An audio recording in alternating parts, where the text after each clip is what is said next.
चलिए पार्ट 8 में देखेंगे इतिहास में आधुनिक भारत का इतिहास।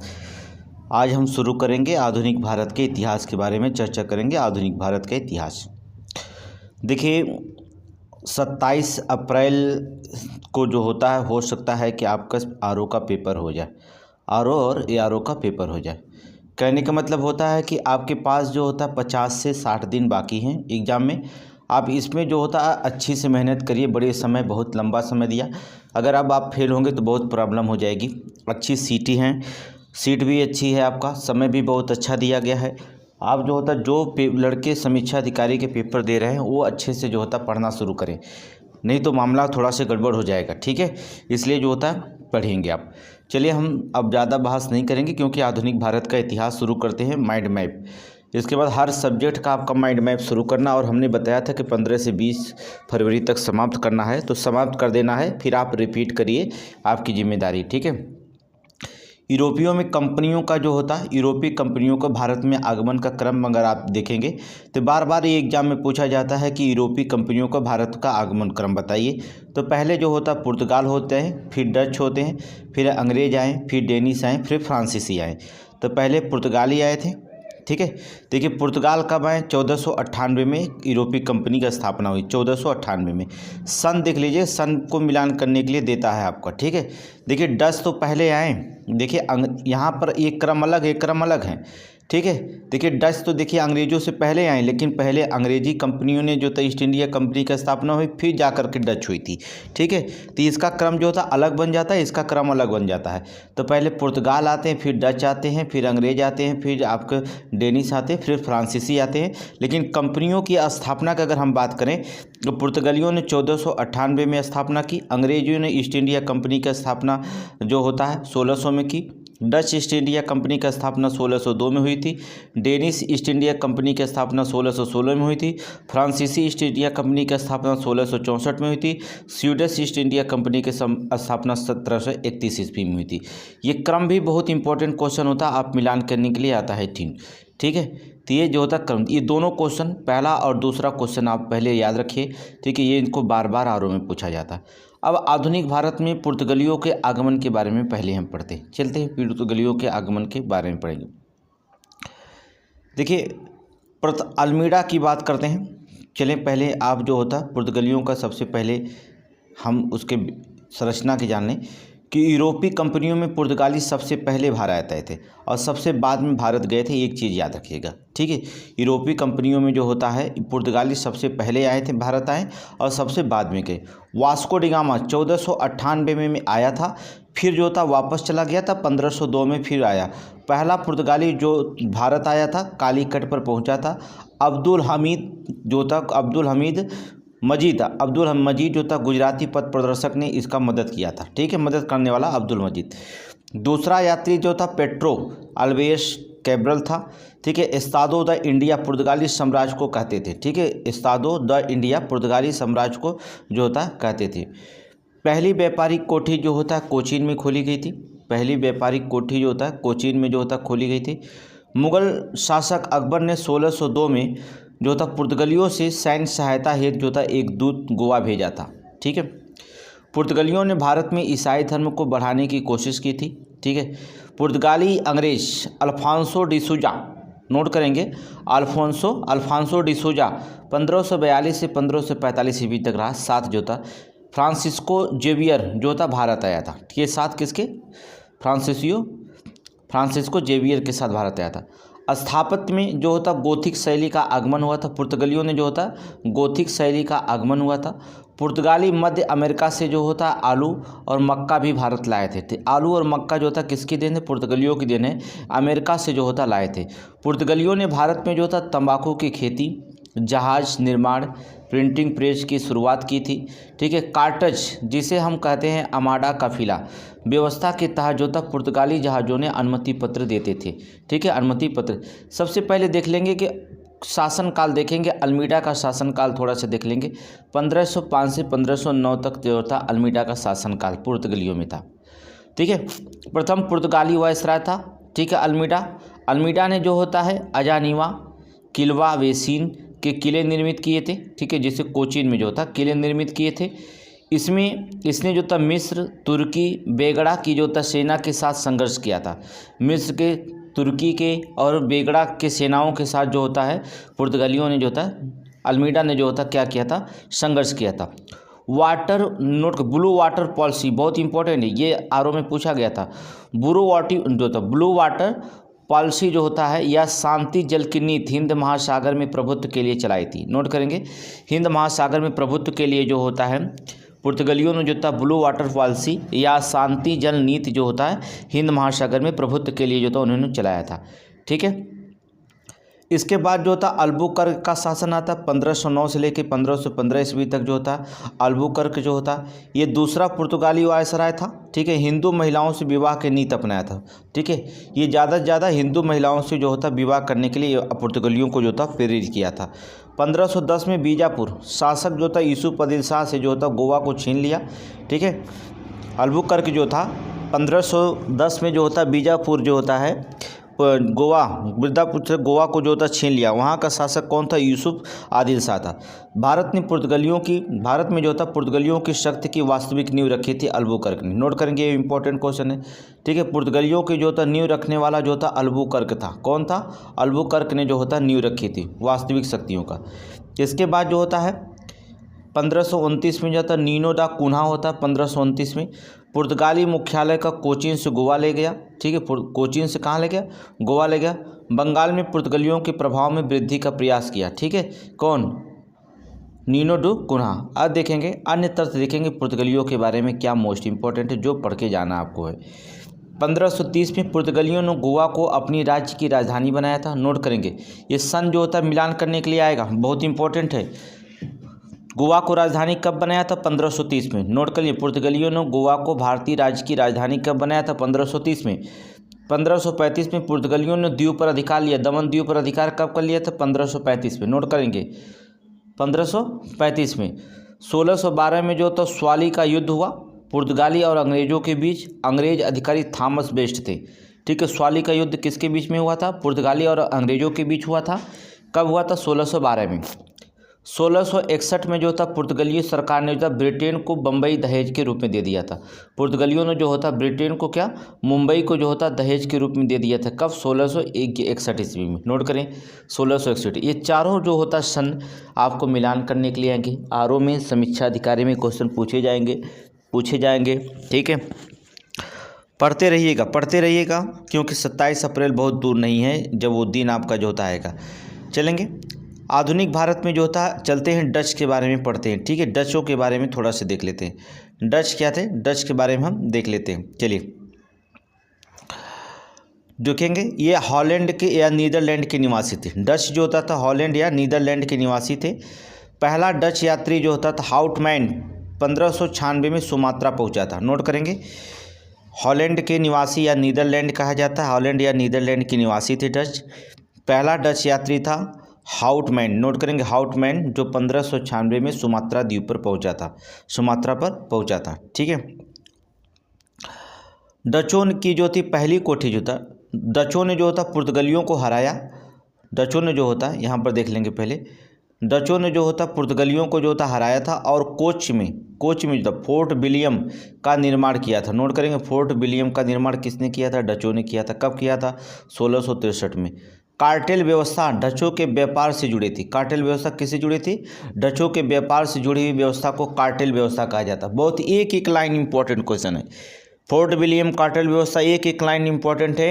यही क्वेश्चन लॉजिक में पूछा जाएगा, तर्क में पूछा जाएगा, लॉजिक तर्क में देख लेंगे, कथन निष्कर्ष में पूछा जाएगा, ठीक है। आपको बहुत ध्यान से पढ़ना होगा, मिलान करने के लिए पूछा जाएगा, ठीक है। पेपर ये कोशिश करिए कि समीक्षा में इस बार जो होता है सिलेक्शन हो जाए आप लोगों का, ठीक है। जितने लोगों का सिलेक्शन हो जाए अच्छी बात है। आप मेहनत करिए, 2 महीना बाकी है, प्रीलिम्स पास करने के लिए काफ़ी है, ठीक है, बहुत पर्याप्त समय है। बेदरा का युद्ध हुआ था 1759 में, डचों और अंग्रेजों के बीच होता, अंग्रेजों ने जीते थे, ठीक है, बेदरा का युद्ध, ठीक है। आगे देखेंगे, डचों ने जो था पहली व्यापारिक कोठी 1605 में मछलीपट्टनम में, ठीक है। नोट करिए बहुत इंपॉर्टेंट है, डचों की पहली व्यापारिक कोठी 1605 में जो होता है कहाँ पर, मछलीपट्टनम में, ठीक है, मछलीपट्टनम में। दूसरी पुलिकट में, 1616 में सूरत में पुलिकट से डच में तो युद्ध होता है। डच पुलिकट में डच अपने स्वर्ण ए पगोड़ा अर्थात सिक्के ढालते थे। नोट करेंगे, स्वर्ण ए पगोड़ा, ठीक है, जिसे कहा जाता सिक्का था एक जो ढालते थे। कौन? डच। पुलिकट में डच अपने जो होता है स्वर्ण पेगोड़ा के सिक्के ढालते थे। बहुत इंपॉर्टेंट लाइन है, सब इंपॉर्टेंट लाइन है, कुछ बाकी नहीं करना आपको। आगे देखेंगे, चिंसुरा के डच जो होता है किले को जो होता है गुस्तावुस फोर्ट कहा जाता था। चिंसुरा के डच के किले को गुस्तावुस फोर्ट कहा जाता था। डच भारत में मुख्यतः सूती वस्त्र का व्यापार करते थे। नोट करेंगे, डच जो होता था भारत में जो होता है मुख्यतः जो होता है सूती वस्त्रों का व्यापार करते थे। ठीक है, सूती वस्त्र का जो होता है व्यापार करते थे। आगे देखेंगे, डच के बाद देखेंगे डेनिश की बात करते हैं। डेनिश की बात करें तो 1616 में भारत में आए थे। डेनिश कब आए थे? 1616 में। सीरमपुर में उनका मुख्यालय था। सीरमपुर पश्चिम बंगाल में पड़ता है। सीरमपुर में उनका मुख्यालय था। अर्थात ट्रांकोबेर, नोट करें, ट्रांकेबेर तंजौर में 1620 में पहली फैक्ट्री, दूसरी सीरमपुर बंगाल में खोली थी। 1846 में ब्रिटिश कंपनी को अपनी सभी फैक्ट्रियां बेचकर जो था वापस चले गए थे। 1846 में डेनिश जो था अपनी कंपनियों को जो था ब्रिटिश सरकार को बेच करके क्या करें, वो अपने देश चले गए थे। ठीक है, जहाँ है वहाँ चले गए थे डेनिश। इसके बाद जो था फ्रांसीसियों की बात करते हैं। फ्रांसीसी जो होता है देखेंगे 1667 में जो था फ्रांसीसी कैरो के नेतृत्व में, नोट करेंगे, फ्रांसीसी कैरो के नेतृत्व में एक अभियान दल आया।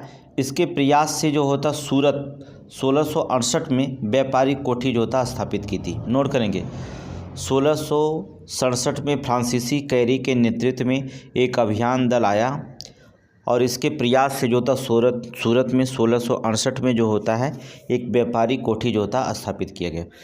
मछलीपट्टनम 1669 में जो था दूसरी कंपनी को स्थापित किया था। फ्रांसीसी कंपनी राज्य के नियंत्रण में थी। फ्रांसीसी कंपनी क्या राज्य के नियंत्रण में थी। मैंक्रो मार्टिन, नोट करेंगे, फ्रैंको मार्टिन ने जो था पांडिचेरी में फोर्ट लुई का निर्माण किया था। नोट करेंगे, फोर्ट लुई का निर्माण किया था। ठीक है, फ्रैंको मार्टिन, नोट करेंगे, फ्रैंको जो होता मार्टिन जो होता था पांडिचेरी में जो होता है फोर्ट लुई का जो होता निर्माण किया था। ठीक है, नोट करेंगे आप। आगे चलेंगे, चलिए, कर्नाटक युद्ध में फ्रांसीसी और अंग्रेज़ों का युद्ध देखेंगे। कर्नाटक युद्ध हुआ था, कर्नाटक को लेकर के युद्ध हुआ, किसके? अंग्रेजी और फ्रांसीसियों का युद्ध। और कई युद्ध चला था कर्नाटक का युद्ध। जान लीजिए, कर्नाटक के युद्ध जो था कई युद्ध चले थे। चलेंगे, प्रथम कर्नाटक युद्ध कब हुआ था? 1746 से 48 में। सोंथेना, इस युद्ध को, प्रथम कर्नाटक युद्ध को सेंट थोमे का युद्ध कहा जाता है। नोट करेंगे, सेंट थोमे का। यह जो था ऑस्ट्रिया के उत्तराधिकार के युद्ध से प्रभावित था। ऑस्ट्रिया के उत्तराधिकार को लेकर जो होता है यह तो प्रथम कर्नाटक युद्ध हुआ था। नोट करेंगे, बहुत इंपॉर्टेंट है। तत्कालिक कारण अगर पूछा जाता है कि क्या कारण था, अंग्रेज कैप्टन बर्नेट द्वारा जो होता था फ्रांसीसी जहाज़ों पर अधिकार, बदले में डुप्ले द्वारा कार्रवाई की गई थी। नोट करेंगे, अंग्रेज कैप्टन द्वारा फ्रांसीसी जहाज़ों पर जो था अधिकार के बदले में जो था डुप्ले के द्वारा जो होता है कार्रवाई जो था फ्रांसीसियों के द्वारा की गई थी। इस पर तत्कालिक कारण था। ठीक है, कर्नाटक नवाब जो होता थे अनरुद्दीन ने जो होता है महफूज खां के नेतृत्व में फ्रांसीसियों पर आक्रमण किया, आक्रमण करने हेतु भेजा था। फ्रांसीसी सेनापति कैप्टन पैराडाइट था। ठीक है, उसमें फ्रांसीसी कैप्टन जो था पैराडाइट था। 1748 में जो होता है अक्सा, नोट करेंगे, अक्सा ला शैपल संधि से जो होता है ऑस्ट्रियाई उत्तराधिकार युद्ध समाप्त के साथ प्रथम कर्नाटक युद्ध भी जो होता है समाप्त हो गया था। तो प्रथम कर्नाटक युद्ध किस संधि के साथ? बहुत इंपॉर्टेंट है कि अक्सा ला शैपल युद्ध के साथ जो होता है कर्नाटक और अंग्रेजों के बीच युद्ध समाप्त हुआ था। ठीक है, ये उत्तराधिकारी का युद्ध क्या समाप्त हुआ था कब? 1748 में। 1748 में। बहुत इंपॉर्टेंट लाइन है, एक एक लाइन आप पढ़ेंगे, बहुत इंपॉर्टेंट लाइन बनता है आपका। ठीक है, फिर चलते हैं, द्वितीय कर्नाटक युद्ध देखे थे। द्वितीय कर्नाटक युद्ध के बारे में बात करेंगे। द्वितीय कर्नाटक युद्ध जो होता है 1700 जो होता 49 से 54 के बीच में चला था। कर्नाटक के नवाब पद के लिए विवाद इससे जुड़ा हुआ था। किसके लिए? कर्नाटक के नवाब को लेकर के जो होता है द्वितीय कर्नाटक युद्ध हुआ 1749 से लेकर 54 के बीच में लड़ा गया था। नोट करेंगे, 1749 से लेकर 54 के बीच में जो होता लड़ा गया था। ठीक है, इसमें डुप्ले की हार हुई तथा इसके स्थान पर जो था गुडोही को अगस्त 1754 में गवर्नर बनाया गया था, जिसमें अंग्रेज़ों से जो होता पौंडीचेरी की संधि कर ली। ठीक है, जिसने जो था अंग्रेज़ों से जो था पौंडीचेरी की जो था संधि कर लिया था। नोट करेंगे। ठीक है, अंग्रेज जो था नोट करेंगे औरुद्दीन अर्थात कर्नाटक के नासिरगंज हैदराबाद के एक तरफ थे, और वहीं फ्रांसीसियों ने जो होता चांद साहब कर्नाटक के और मुजफ्फरजंग नोट करेंगे मुजफ्फरजंग हैदराबाद के साथ थे। ठीक है, दो गुटों में जो होता बढ़ता चांद साहब मुजफ्फरजंग फ्रांसीसियों के साथ थे। ठीक है, अवरुद्दीन और नासिर जंग जो होता अंग्रेज़ों के साथ थे। ठीक है, ये युद्ध चला था। इसमें आगे देखेंगे कर्नाटक का तीसरा युद्ध फिर चला 1756 से 63 में चला। ठीक है, 1756 से 63 में 1756 में यूरोप ने जो होता फ्रांसीसियों और अंग्रेज़ों के बीच जो था सप्तवर्षीय युद्ध हुआ था। 7 वर्षों तक चलने वाला युद्ध हुआ था। अंग्रेज़ों और फ्रांसीसियों के बीच जो था सप्तवर्षीय युद्ध हुआ था 1756 में जो होता। ठीक है, 1756 में होता।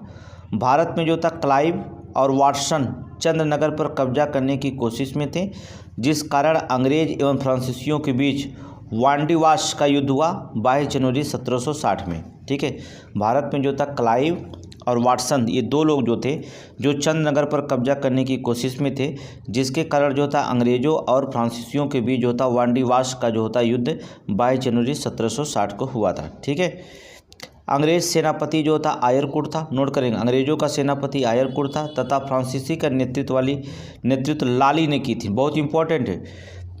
तृतीय कर्नाटक युद्ध में अंग्रेज का नेतृत्व आयरकुट किया था, जबकि फ्रांसीसियों का नेतृत्व लाली ने किया था।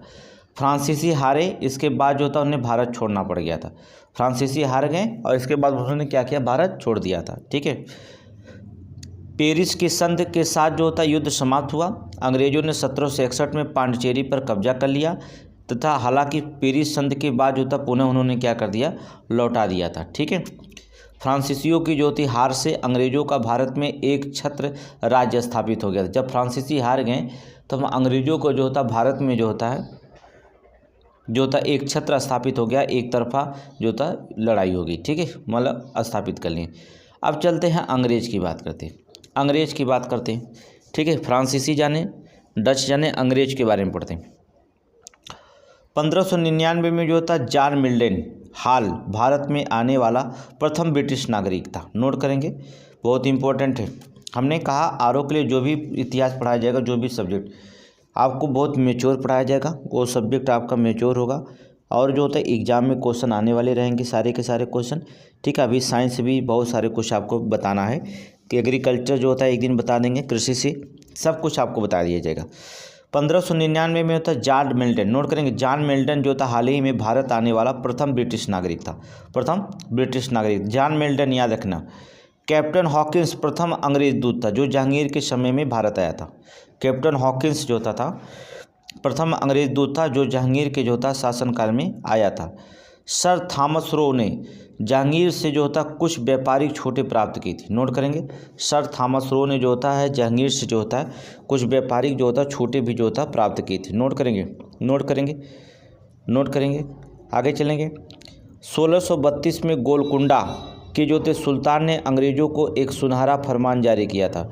ठीक है, 1632 में जो होता गोलकुंडा के सुल्तान ने अंग्रेज़ों को जो होता एक सुनहरा फरमान भी जो होता जारी किए थे। ठीक है, 1639 में फ्रांसीसी डे ने जो था चंद्रनगर के राजा से मद्रास पट्टे पर ले लिया था। नोट करेंगे, 1639 में फ्रांसीसी डे जो था चंद्रनगर से राजा से जो होता मद्रास के जो था पट्टे पर ले लिया।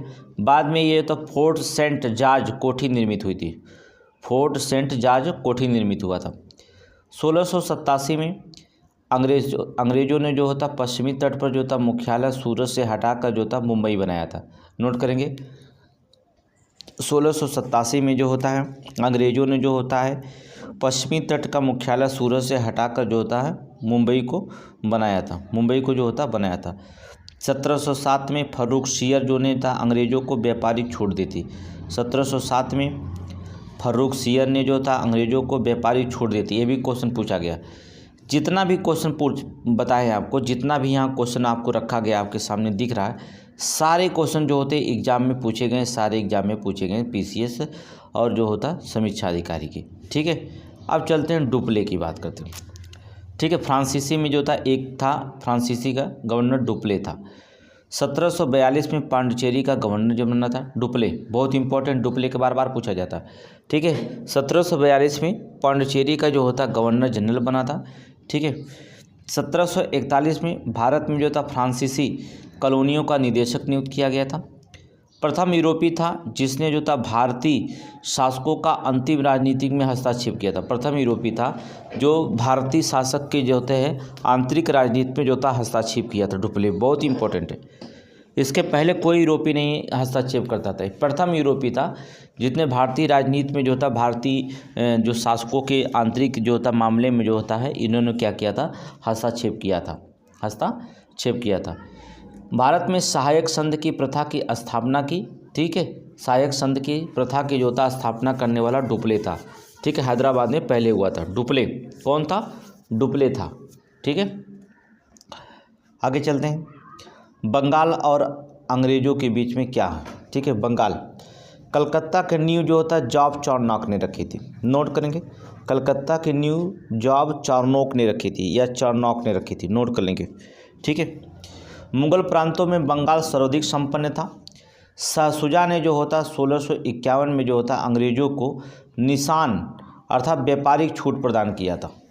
शाहशुजा ने 1651 में जो होता है अंग्रेज़ों को जो होता है निशान अर्थात व्यापारिक छूट जो होता प्रदान किए थे, 1698 में जो होता ईस्ट इंडिया कंपनी ने जो होता तीन गांव जो था सुतानुती, कलकत्ता, कालीकट और गोविंदपुर को जो था जमींदारी प्राप्त की थी। नोट करेंगे, बहुत इंपॉर्टेंट है। 1698 में ईस्ट इंडिया कंपनी ने तीन गांवों के अर्थात सुतानुती, कालीकट, गोविंदपुरी की जमींदारी प्राप्त की और फोर्ट विलियम का जो होता है निर्माण किया था। नोट कर लेंगे, बहुत इंपॉर्टेंट है। फिर जो होता है प्लासी की लड़ाई हुई 23 जून 1757 को। ठीक है, प्लासी की लड़ाई 23 जून 1757 को जो था प्लासी की लड़ाई हुई थी। ठीक है, प्लासी की लड़ाई सिराजुद्दौला और अंग्रेज के बीच हुई थी। सिराज की हार हुई थी, रॉबर्ट क्लाइव जीता था। ठीक है, प्लासी की लड़ाई किसके बीच में हुई थी? सिराजुद्दौला और अंग्रेज़ों के बीच हुई थी। ठीक है, जिसमें सिराजुद्दौला की हार हो गई थी और रॉबर्ट क्लाइव जो होता है उन्होंने जीता था। ठीक है, 28 जून 1757 को मीर जाफ़र ने बंगाल का नवाब बना और उसने क्लाइव को जो होता उमरा की उपाधि से मुगलों से दिलवाई थी। ठीक है, उसने क्या किया, 28 जून 1757 को जो होता है मीर जाफ़र जो था बंगाल का नवाब बना था, उसने क्लाइव को जो होता उमरा की उपाधि से मुगलों से जो होता है दिलवाई थी।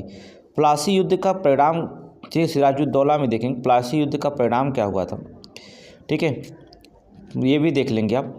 युद्ध के बाद जो होता ल्यूक स्क्रम्पटन ये के नवाब जो होते दरबार में अंग्रेजी रेजिडेंट नियुक्त किया गया था। नोट करेंगे, ल्यूक स्क्रम्पटन जो था अंग्रेज का नवाब था, अंग्रेजी रेजिमेंट में जो होता नियुक्त किया गया था। ठीक है, यदुनाथ सरकार के अनुसार 23 जून 1757 को भारत में मध्यकालीन का युग का अंत हो गया और आधुनिक युग जो था प्रारंभ हुआ था। ठीक है, इतिहासकार यदुनाथ सरकार लिखते हैं कि 23 जून 1757 का जब प्लासी का युद्ध हुआ तब उस समय मध्यकालीन युग का जो होता अंत हो गया और यहाँ पर जो था आधुनिक युग की जो होता शुरुआत निकलती है यदुनाथ सरकार के अनुसार। ठीक है, अंग्रेज़ों को तत्कालिक सैनिक एवं वाणिज्यिक लाभ हुआ। कंपनी का जो था बंगाल, बिहार और उड़ीसा पर राजनीतिक प्रभुत्व जो था स्थापित हो गया था। ठीक है, कंपनी का बंगाल, बिहार और उड़ीसा पर जो था राजनीतिक प्रभुत्व जो होता क्या हो गया, स्थापित हो गया था। सिराजुद्दौला के बारे में थोड़ा सा पढ़ते हैं। 1756 में अलवर्दी खां की मृत्यु के बाद जो था उसकी छोटी बेटी का लड़का नवाब बना था अलवर्दी। नोट करेंगे, सिराजुद्दौला कौन था? अलवर्दी खां की मृत्यु के बाद उसकी छोटी बेटी का जो था लड़का था। ठीक है, छोटी बेटी का लड़का, अलवर्दी खां का छोटी लड़की जो था बेटी का लड़का था जो सिराजुद्दौला बंगाल का क्या बना था? नवाब बना था। ठीक है, क्या नवाब बना था। आगे चलेंगे। इसके विरोधियों में जो था शौकत जंग पूर्णिया के नवाब, मौसी घसीटा बेगम तथा सेनापति मीर जाफर थे। नोट करेंगे इसके विरोधी में कौन कौन थे। शौकत जंग थे जो पुड़िया का नवाब था। मौसी कौन थी, घसीटा बेगम। ठीक है, सिराजुद्दौला की मौसी कौन थी, घसीटा बेगम। जाहिर सी बात है मौसी हैं तो मौसी का भी हक होता है। अब एक मौसी का लड़का जो होता है वहाँ का नवाब बन जाता है, दूसरे मौसी का लड़का नहीं बनता है। तो घसीटा बेगम और सेनापति मीर जाफर थे जो इसके के विरोध में थे। ठीक है, ब्लैक होल ट्रेजिडी की घटना बहुत इंपॉर्टेंट है। ब्लैक होल ट्रेजिडी की घटना बहुत इंपॉर्टेंट है। 20 जून 1756 में सिराजुद्दौला ने 146 अंग्रेज़ों को लाल जो होता है काल कोठरी में बंद कर दिया था। ठीक है, जिसमें सभी मर गए थे, लगभग 23 मुझे लगता है बचे थे और सबकी जो होता है मृत्यु हो गई थी। अलीनगर की संधि जो था फरवरी 1757 में 1757 में, ठीक है, सिराजुद्दौला और ईस्ट इंडिया कंपनी के बीच हुई थी। 1757 में।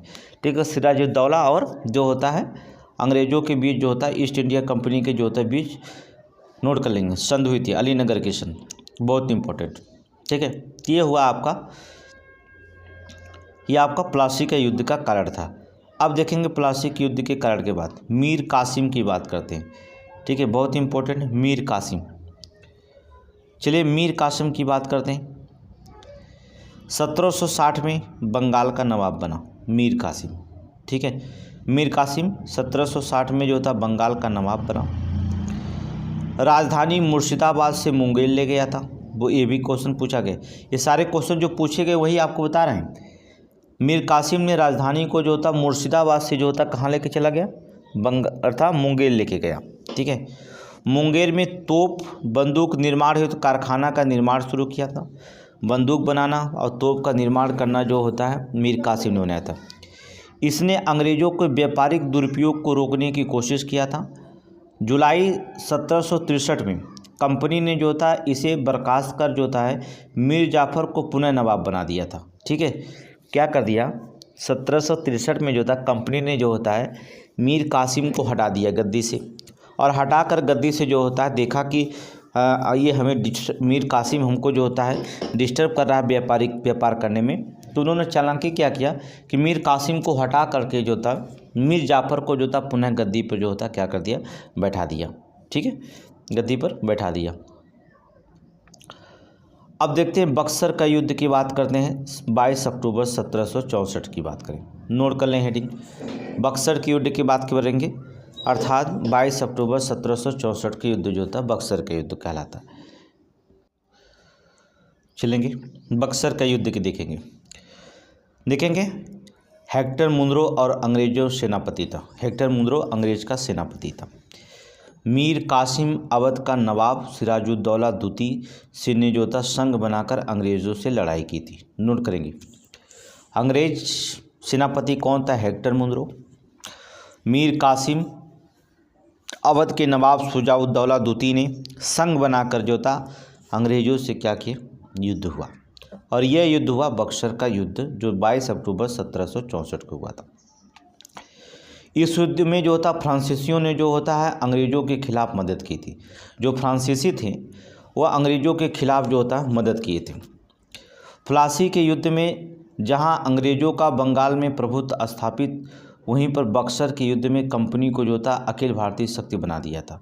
प्लासी के युद्ध जो होता था जब हुआ था तो अंग्रेज़ों को बंगाल में प्रभुत्व स्थापित हो गया था। वहीं बक्सर के युद्ध में जो होता है कंपनी को एक अखिल भारतीय शक्ति के रूप में जो होता बना दिया था बक्सर के युद्ध, जिसमें हार होने के कारण हो गए। ठीक है, अब यहाँ पर देखेंगे इलाहाबाद की संधि की बात करेंगे 1765 की।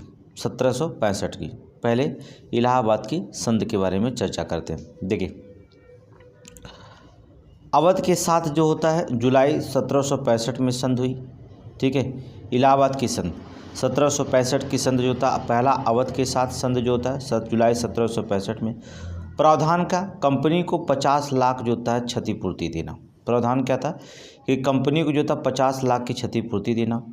इलाहाबाद और कड़ा मुगल के शासक को देना, मुगल शासक को देना। नवाब के साथ जो था जो संधि हुई थी उस संधि में क्या था, कंपनी को 50 लाख की क्षतिपूर्ति देना। क्वेश्चन ये पूछा गया पीसीएस और समीक्षा दोनों में। ठीक है, दूसरी चीज़ कि जो इलाहाबाद और कड़ा का जो होता है, कड़ा मतलब कोरा का नाम था उसका, मुगल शासक को देना, ज़रूरत के समय कंपनी को सैन्य सहायता करना, बनारस के जमींदार जो होता उसकी स्टेट का पूर्ण अधिकार देना, उसके जो होता है स्टेट का जो होता पूर्ण अधिकार देना। अंग्रेज़ों ने नवाब के अधिकार को क्षेत्र को स्वीकार कर लिया, इसकी सीमाओं की रक्षा तो सैनिकों की मदद हेतु होता राजी हो गए थे। ठीक है, अंग्रेज़ों ने जो होता है इसको स्वीकार कर लिया था। दूसरा, शाह आलम द्वितीय के साथ जो होता है अंग्रेज़ों का युद्ध क्या, अंग्रेज़ों की जो होता है संधि क्या थी, प्रावधान क्या। शाह आलम द्वितीय कंपनी के संरक्षण में आ गया, जो शाह आलम द्वितीय था सीधा कंपनी के संरक्षण में आ गया। कंपनी को बंगाल, बिहार, उड़ीसा की दीवानी प्रदान की गई। जो कंपनी थी बंगाल, उड़ीसा और बिहार की जो था दीवानी प्रदान की। अंग्रेज़ों का दीवानी और बंगाल का राजस्व एवं वित्तीय प्रशासन जो था पूर्ण नियंत्रण हो गया था। ठीक है, अंग्रेज़ों को जो था दीवानी और बंगाल के राजस्व एवं वित्तीय प्रशासन पर क्या हो गया, पूर्ण नियंत्रण हो गया था। किसके द्वारा, इलाहाबाद की संधि में, अर्थात 1765 के संधि में जो होता। ठीक है, बहुत इंपॉर्टेंट, याद करना। आगे, भारत में अंग्रेज़ों की सफलता का कारण क्या था, अंग्रेज़ भारत में सफल कैसे हो गए थे। पहला कारण देखेंगे, इसको ढूंढेंगे किस कारण से अंग्रेज़ भारत में जो होता अपनी प्रभुत्व स्थापित करने में सफल हो गए थे। जान लीजिए, ईस्ट इंडिया कंपनी निजी कंपनी थी जिसका मुख्य जोर प्रतिस्पर्धा पे था। पहला कारण था कि जो ईस्ट इंडिया कंपनी थी वो निजी कंपनी थी जिसका जोर क्या था, प्रतिस्पर्धा पर था। ब्रिटेन में औद्योगिक क्रांति की जो होता शुरुआत हुई थी, और ब्रिटेन में औद्योगिक क्रांति की शुरुआत हुई थी। अंग्रेज़ों द्वारा सेना पर अधिक व्यय किया जाता था, अंग्रेज़ जो होते थे सेनाओं पर जो था अधिक व्यय करते थे। ठीक है, पुर्तगाली और डच ईसाई के प्रचार पर अधिक केंद्रित थे। ये व्यापार पर नहीं बल्कि पुर्तगाली और डच आए तो अपने प्रभुत्व स्थापित करने के लिए जो होता है उन्होंने केवल व्यापार पे कम दिए लेकिन अपने धर्म पे प्रचार पे जो होता अधिक केंद्रित करने लगे, ईसाई धर्म का प्रचार करने लगे। ठीक है, नौ सैन्य सर्वोच्चता, सैन्य कौशल एवं अनुशासन थे। ठीक है, नौसेना सर्वोच्चता थी, सैन्य कौशल और अनुशासन था अंग्रेज़ों का। ठीक है, नौसेना भी अच्छी थी इनकी। ठीक है, सैन्य कौशल भी इनके अंदर, सेना की कौशल भी भरी हुई थी और अनुशासन में ही रहते थे। इसलिए उन्होंने बहुत सारे कारण बनते जो अंग्रेज़ों ने जो था भारत में अपनी सफलता पूर्वक जो था नींव रख ली थी। ठीक है, आगे चलेंगे। अंग्रेज और मैसूर का युद्ध मोस्ट इम्पोर्टेंट, हेडिंग डालिए, अंग्रेज और मैसूर के युद्ध, अंग्रेज और मैसूर के युद्ध देखेंगे। अंग्रेज और मैसूर के युद्ध, प्रथम आंग्ल मैसूर युद्ध कब हुआ था, 1767 से 69 के बीच, हैदर अली और अंग्रेज़ों के बीच में हुआ था। प्रथम आंग्ल और मैसूर का युद्ध जो हुआ था हैदर 1767 से 69 के बीच में, हैदर अली और अंग्रेज़ों के बीच। अप्रैल 1769 में मद्रास की संधि के साथ जो होता समाप्त हो गया था। मद्रास की संधि के साथ जो होता है प्रथम आंग्ल मैसूर युद्ध जो होता क्या हुआ, समाप्त हो गया था। फिर इसके बाद द्वितीय आंग्ल मैसूर युद्ध 1780 से 84 के बीच में हुआ था। मिलान करने के लिए हमने बताया है 1780 से 84 के बीच में हुआ था। हैदर अली अंग्रेज वारेन हेस्टिंग के मध्य हुआ था, हैदर अली और अंग्रेज़ों के मध्य हुआ था। अंग्रेज जो था कौन था, वारेन हेस्टिंग था। तत्कालिक कारण क्या था, अंग्रेज़ों द्वारा माही पर कब्जा, अंग्रेज़ों द्वारा माही पर कब्जा था, ये कारण था द्वितीय आंग्ल मैसूर युद्ध का।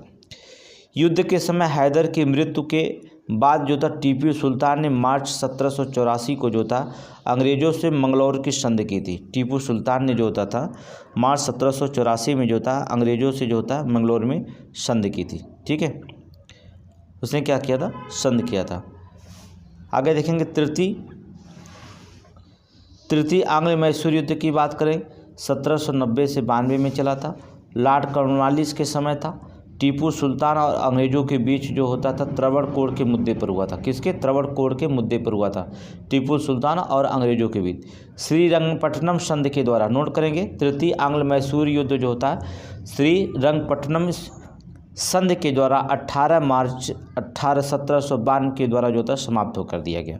ठीक है, तो प्रथम युद्ध हुआ श्रीरंगपट्टनम के द्वारा, प्रथम आंग्ल मैसूर युद्ध मद्रास के संधि के द्वारा, द्वितीय जो होता है मैंगलोर की संधि के द्वारा। ठीक है, प्रथम मद्रास की संधि हुई, द्वितीय मैंगलोर की संधि हुई, तीसरी जो होता है श्रीरंगपट्टनम की संधि हुई। ठीक है, टीपू सुल्तान 1750 से 1799 तक शासन किया था। बहुत है, थोड़ा सा इसके बारे में हम पढ़ लेते हैं, चलेंगे। थोड़ा सा इसके बारे में पढ़ लेते हैं। टीपू सुल्तान श्रृंगेरी मंदिर और देवी शारदा की मूर्ति की स्थापना और मरम्मत कराई थी। नोट करेंगे, श्रृंगेरी मंदिर और देवी शारदा, बहुत इंपॉर्टेंट क्वेश्चन है। श्रृंगेरी मंदिर एवं देवी शारदा की मूर्ति की स्थापना एवं मरम्मत कराई थी। शेर ए मैसूर कहलाया थे।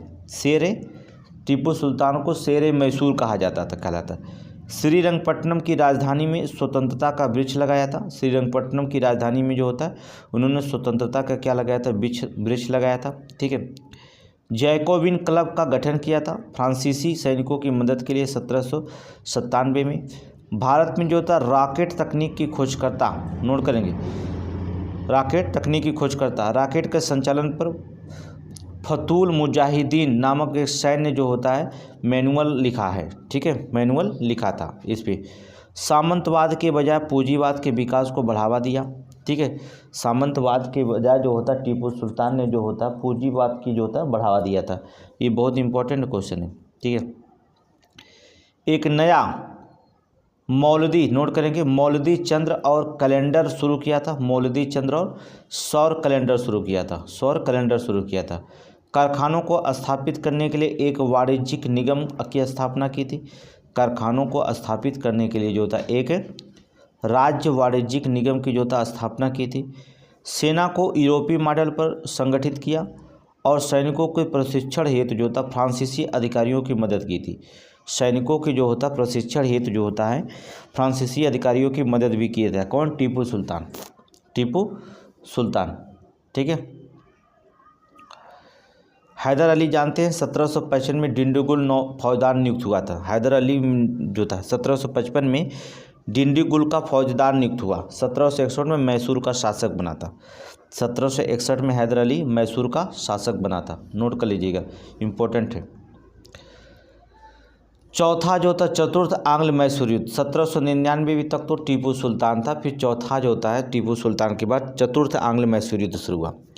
इस युद्ध में मराठा निजाम तथा अंग्रेज सेनाएं एक साथ थी। मराठा निजाम और अंग्रेज सेना, एक बात तो मानना पड़ेगा, मुगल शासनकाल था चाहे कोई भी शासनकाल था, देश में अंग्रेज़ों का जो था साथ देने वाले बहुत थे।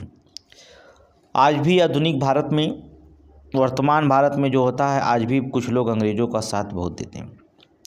इस बात को मानना पड़ेगा आपको कि बिना भेदिया ढाहे लंका जो होता थोड़ी नहीं ढह गई थी। विभीषण ने रावण का साथ छोड़े, राम ने जो होता ढा दिया। बहुत सारे लोगों की कहानियाँ आप जानते हैं। तो ये समझ लीजिए कि आंतरिक कला अगर होता है, चाहे आपकी पढ़ाई में हो चाहे आपके परिवार में हो, तो खुद बिखर जाता है। पढ़ाई में भी अगर आंतरिक कला होने लगा तो फिर आप बिखर जाएंगे। इसलिए आप दिमाग लगाकर मैच्योर करके, कोई कुछ भी कहे आप पढ़ते रहिए। समीक्षा अधिकारी का पेपर देंगे तो आप जो होता है निकालेंगे, दुनिया आपके साथ रहेगी। ठीक है, बहुत अच्छे अच्छे लोग रहेंगे। बस पढ़ाई पे ध्यान रखिएगा। आगे भी जो होता है इसी तरह से हम लोग जो होता है आगे चलते रहेंगे। चलिए, 4 मई को जो था 1799 को अंग्रेज़ों द्वारा श्रीरंगपट्टनम पर कब्जा कर लिया गया था। अंग्रेज़ों ने जो था श्रीरंगपट्टनम पर कब्जा कर लिया। लॉर्ड वेलेस्ली के गवर्नर, अंग्रेज गवर्नर था, वही जो था अंग्रेजी सेनापति आर्थर वेलेस्ली, रिस और स्टुअर्ट थे। ठीक है, वही अंग्रेज सेनापति लॉर्ड वेलेस्ली अंग्रेज गवर्नर था, वहीं अंग्रेज सेनापति कौन थे? आर्थर वेलेस्ली और रिस और स्टुअर्ट थे। ये अंग्रेज़ों का सेनापति थे। ठीक है। टीपू सुल्तान अपनी राजधानी श्रीरंगपट्टनम की रक्षा करते हुए मारा गया। ठीक है, टीपू सुल्तान क्या हुआ? श्रीरंगपट्टनम की रक्षा करते हुए मारा गया। युद्ध के बाद वेलेस्ली को जो होता है मार्विक्स, नोट करेंगे, मार्किबर्स की उपाधि दी गई थी। युद्ध के दौरान टीपू ने अंतर्राष्ट्रीय सहयोग हेतु नेपोलियन, अरब आदि को जो होता पत्र लिखा था। नोट करेंगे, युद्ध के दौरान जो होता है टीपू ने जो होता है अंतर्राष्ट्रीय सहयोग के लिए जो होता नेपोलियन को, अरब को आदि को जो होता अपना पत्र लिखा था। ठीक है, अपना पत्र लिखा था। आगे चलेंगे। 1857 की क्रांति बहुत इंपॉर्टेंट क्रांति है। चलेंगे 1857 की क्रांति। कल के क्लास तक जो था हिस्ट्री पूरी तरह से समाप्त कर देंगे। अभी 1 घंटा 1.5 घंटा जो होता है पढ़ाते रहेंगे क्यू सीरीज। इस तरह से पढ़ते रहेंगे तो ये पूरी तरह से जो होता है समाप्त कर देंगे। बस आप जो होता है पढ़ते रहिए। 1857 की क्रांति देखा जाता तत्कालिक कारण क्या था? कारतूसों में गाय और सूअर की चर्बी तत्कालिक कारण माना जाता। पहला कारण जो होता है गाय और सूअर की चर्बी को तत्कालिक कारण माना जाता है। 8 अप्रैल 1857 को मंगल पांडे को जो होता है फांसी की सज़ा सुनाई गई थी। 8 अप्रैल 1857 को मंगल पांडे को फांसी की सज़ा सुनाई गई। 10 मई 1857 को मेरठ से जो होता है शुरुआत हुई। 11 मई को जो था बहादुर शाह जफर को विद्रोहियों ने जो था भारत का जो था नेता घोषित कर दिया था। दिल्ली पर चढ़ाई किया और विद्रोहियों ने जो था बहादुर शाह को जो होता जफर को जो होता था नेता घोषित कर दिया था। उसमें बहादुर शाह 72 वर्ष की उम्र के थे।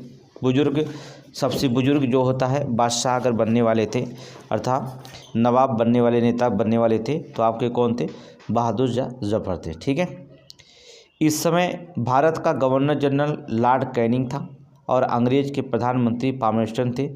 लिबरल पार्टी थी। ठीक, कौन पार्टी थी? लिबरल पार्टी के प्रधानमंत्री थे पाल्मरस्टन। नोट करेंगे पाल्मरस्टन। और अंग्रेज गवर्नर कौन था? लॉर्ड कैनिंग था। ठीक है। कभी कभी आपको भी गुस्सा आता होगा क्या से क्या कर दिया जाए। ठीक है। विद्रोहियों ने अंग्रेजों का समर्थन करने वाले राज्य कौन कौन थे? विद्रोहियों में जो 1857 का जब विद्रोह हुआ तो अंग्रेजों का कौन कौन से राज्य साथ दे रहे थे? ग्वालियर का सिंधिया सबसे बड़ा गद्दार, इंदौर का होलकर ये भी गद्दार, भोपाल का नवाब, ये तीनों जो होते गद्दार हैं। इस समय जो होता सबसे बड़ा गद्दार देख ही रहे हैं कहाँ पर बैठा हुए हैं। ठीक है। उसको मंत्री बनाया गया था और इस मंत्री के लिए अपने राज्य की सत्ता के लिए जो होता है इन्होंने देश के साथ गद्दारी की है। ठीक है। अब वहाँ की जनता ही सबसे बड़ी क्या बताएं क्या है कि ये देश के गद्दारों को जो होता है इतने बड़े नवाब घोषित करते हैं। ठीक है, छोड़िए। तो ग्वालियर के सिंधिया, इंदौर का होलकर, भोपाल के नवाब जो होते हैं। ठीक है। जोधपुर के राजा, कश्मीर के महाराजा, हैदराबाद के निजाम, सिख शासकों अर्थात पटियाला, ये सभी लोगों ने जो होता 1857 के क्रांति में जो होता है इतने लोगों ने जो होता है छल कपट किए थे जो हमारे देश को आज़ादी में बाधक बने थे। ये लोग अगर साथ दिए होते, सोचिए ग्वालियर के सिंधिया के पास सेना, इंदौर के होलकर के पास, भोपाल का नवाब, जोधपुर के राजा, कश्मीर के महाराजा, हैदराबाद का निजाम, सिख शासकों में पटियाला और नाभी, ऐसे ऐसे बड़े बड़े शासक थे। निजाम, हैदराबाद के निजाम के पास खुद जो था बहुत बड़ी सेना थी। शायद 1857 के क्रांति में और ग्वालियर के क्रांति सिंधिया के राजा के पास भी सेना थी। अगर 1857 में क्रांति में अगर लोग साथ देते तो शायद अंग्रेज़ों के अंदर ये भावना पैदा हो जाती कि भारत छोड़ देना चाहिए। तो 1857 तक जो था अंग्रेज देश क्या हो जाता? आज़ाद हो जाता। आज हम 100 साल पहले जो होता आज़ाद हो जाते। जो हम 76वां वर्षगांठ मनाते हैं आज हम 176वां वर्षगांठ के रूप में होते। बस आगे चलेंगे। क्रांति के प्रभाव का कारण क्या होता? क्रांति का प्रभाव क्या क्या हुआ? पहला प्रभाव देखेंगे, बहुत इंपॉर्टेंट प्रभाव है। 1858 भारत शासन अधिनियम पारित कर व्यापक बदलाव लिया गया। ब्रिटिश कंपनी का स्थान ब्रिटिश क्राउन ने ले लिया। ब्रिटिश कंपनी का स्थान पर ब्रिटिश क्राउन ने ले लिया। गवर्नर जनरल का नाम बदलकर वायसराय किया गया। लॉर्ड कैनिंग प्रथम वायसराय बना। लॉर्ड कैनिंग जो होता था प्रथम वायसराय बना। भारत का राज्य सचिव का नया पद पील आयोग के सिफारिश पर सेना में बदलाव का अंग्रेज सैनिकों और पदाधिकारियों की जो होता वृद्धि हुई। सैनिक का अनुपात 2:1 हो गया। 2 भारत 1 अंग्रेज सैनिक थे। सोचिए 2 भारतीय सैनिक थे 1 अंग्रेजी, 2:2 हो गया 1 हो गया, अर्थात 2 भारतीय सैनिक थे 1 अंग्रेज सैनिक थे। ऐसा तो है, फिर भी जो था हम ज़्यादा थे। ठीक है। बिहार अवध के सैनिकों को जो था गैर लड़ाकू घोषित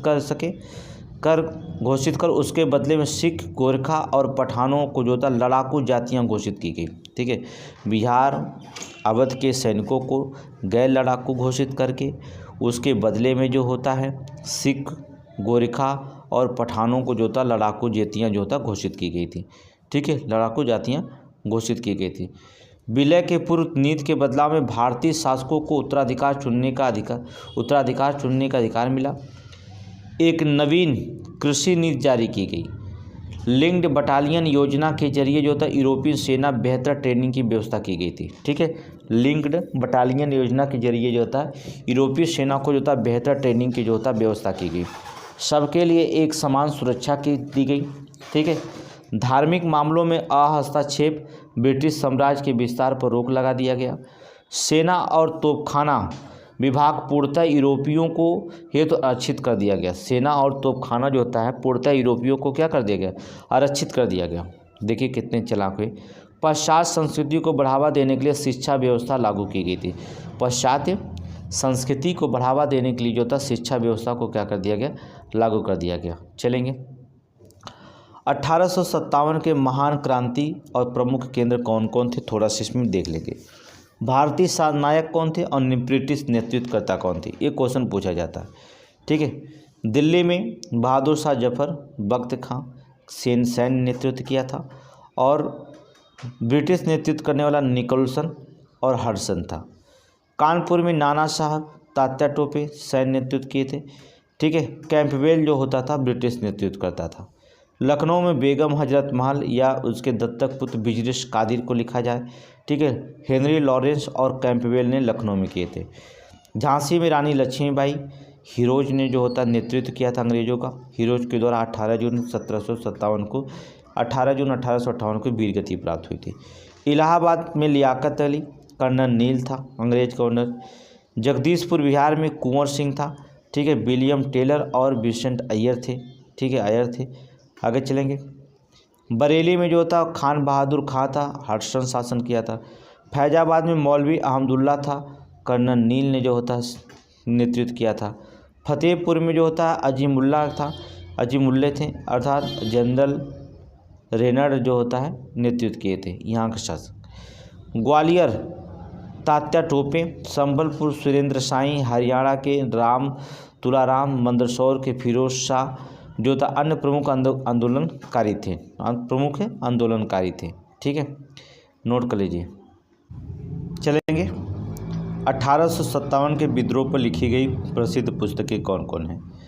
ठीक है, बहुत प्रसिद्ध पुस्तकें हैं। चलेंगे, ये तो क्वेश्चन पूछा गया है, ये पुस्तक तो पूछा गया है, the sepoy immunity and the rebellion of. ठीक है, पीसीएस में सारे चारों पुस्तकें पूछी गई, मिलान करने के लिए आया था। और आरओ में भी क्वेश्चन आएगा। ठीक है, आरओ में भी आएगा the sepoy immunity and the rebellion of, R C Majumdar के द्वारा लिखी गई थी 1857 में। सभी पुस्तकें 1857 में लिखी गई। 1857 सुरेंद्र नाथ सेन के द्वारा लिखी गई है। 1857 जो होता है सुरेंद्र नाथ, ठीक है, सुरेंद्र नाथ सेन के द्वारा लिखी गई। ठीक है, आगे देखेंगे the Indian war of independence 1857, the Indian war of independence 1857 BD. Savarkar के द्वारा लिखी गई। किसके द्वारा? बी.डी. सावरकर के द्वारा। असबाब ए बगावत ए हिंद सर सैयद अहमद खां के द्वारा लिखी गई। किसके द्वारा? सर सैयद अहमद खां के द्वारा लिखी गई। ठीक है, ये 1857 की चारों पुस्तकें पीसीएस एग्जाम में पूछा गया था। ठीक है, आरओ में क्वेश्चन पूछा जाएगा। याद रखिए कि पीसीएस से जो क्वेश्चन पीसीएस में पूछा जाएगा पेपर उसको अच्छी तरह पढ़ लेंगे, क्योंकि उसी के आधार पर आरओ का भी पेपर होगा और वहाँ से जो था 4 क्वेश्चन जो था प्रीवियस पूछा जाता, 3 या 4 क्वेश्चन पूछा जाएगा। तो आपको 4 क्वेश्चन जो था 150 में जब मिल जा रहा है, 150 प्रश्नों में जो होता अगर 4 क्वेश्चन आपको प्रीवियस ईयर में से मिल जा रहा है तो बड़ी बात है, इसलिए जो था उसको पढ़ लीजिएगा अच्छे से। ठीक है, आगे चलेंगे। 1857 के विद्रोह के इतिहासकारों का मत क्या था?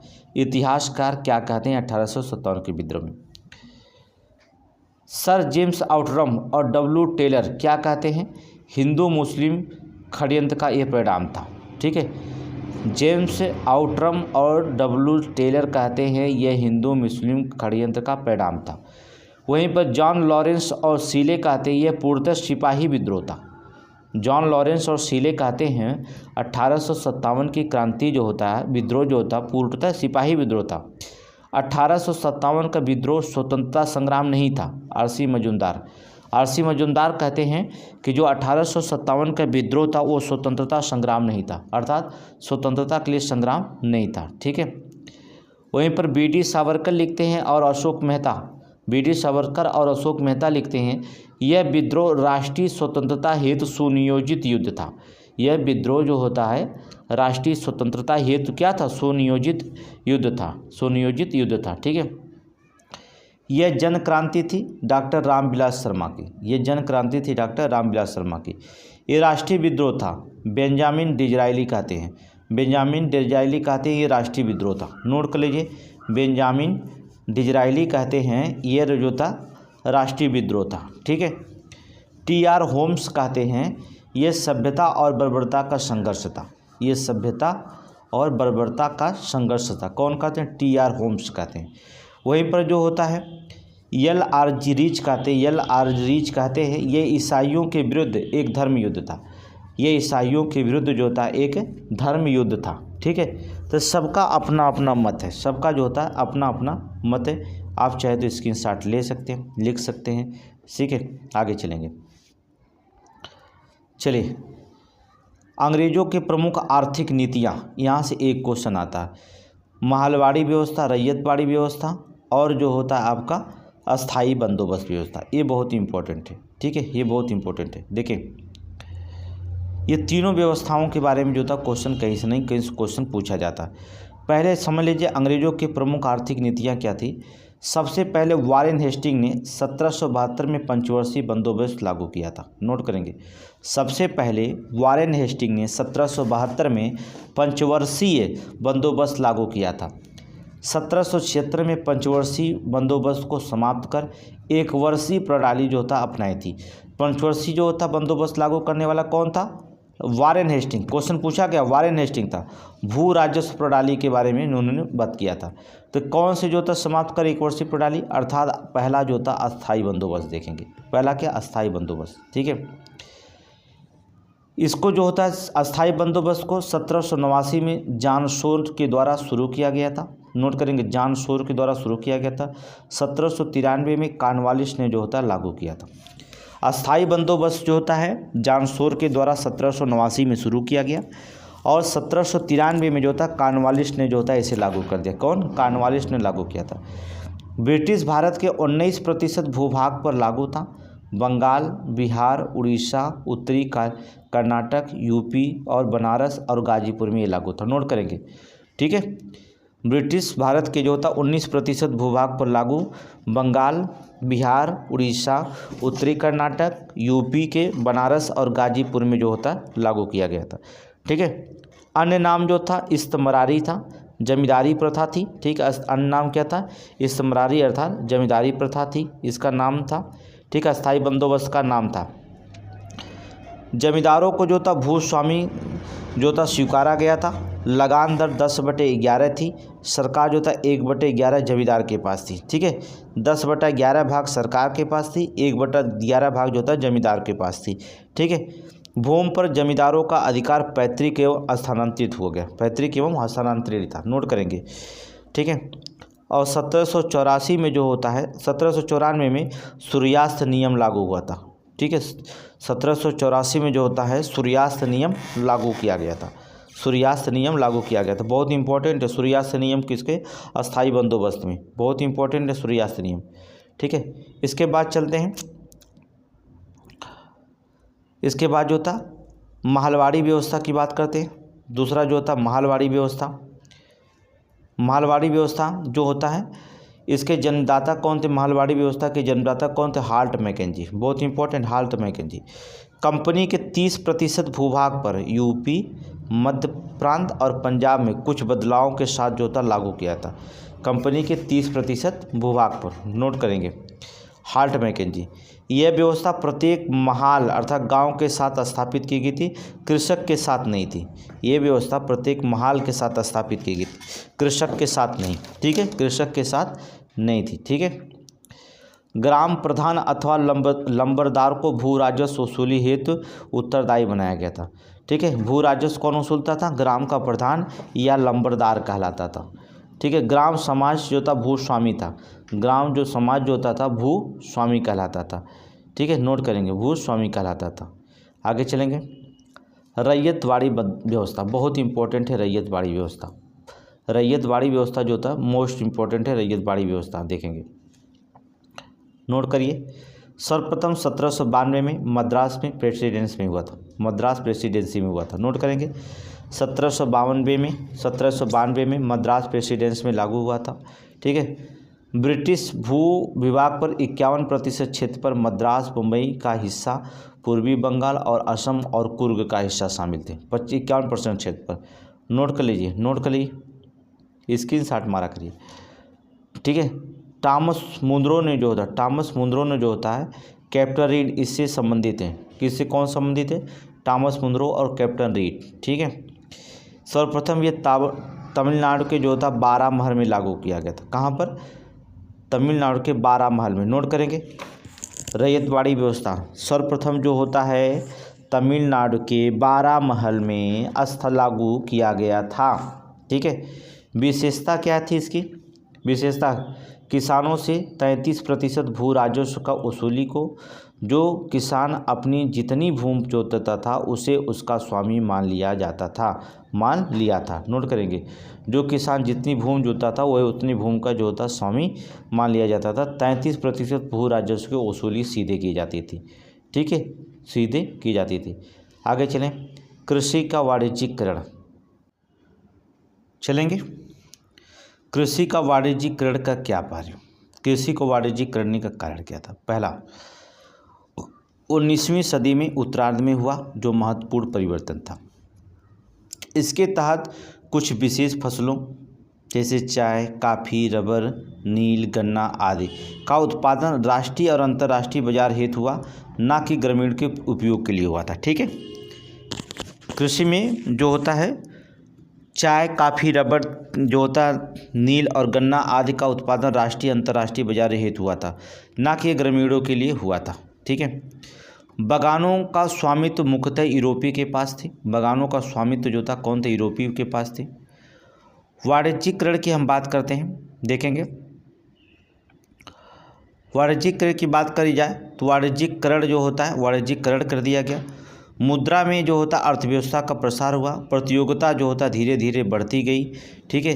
एकीकृत राष्ट्रीय बाजार जो होता अभ्युदय हो गया। देशी विदेश व्यापार में वृद्धि होने लगी। रेलवे, सड़क, साधन, राष्ट्रीय मंडी का विकास होने लगा। ठीक है।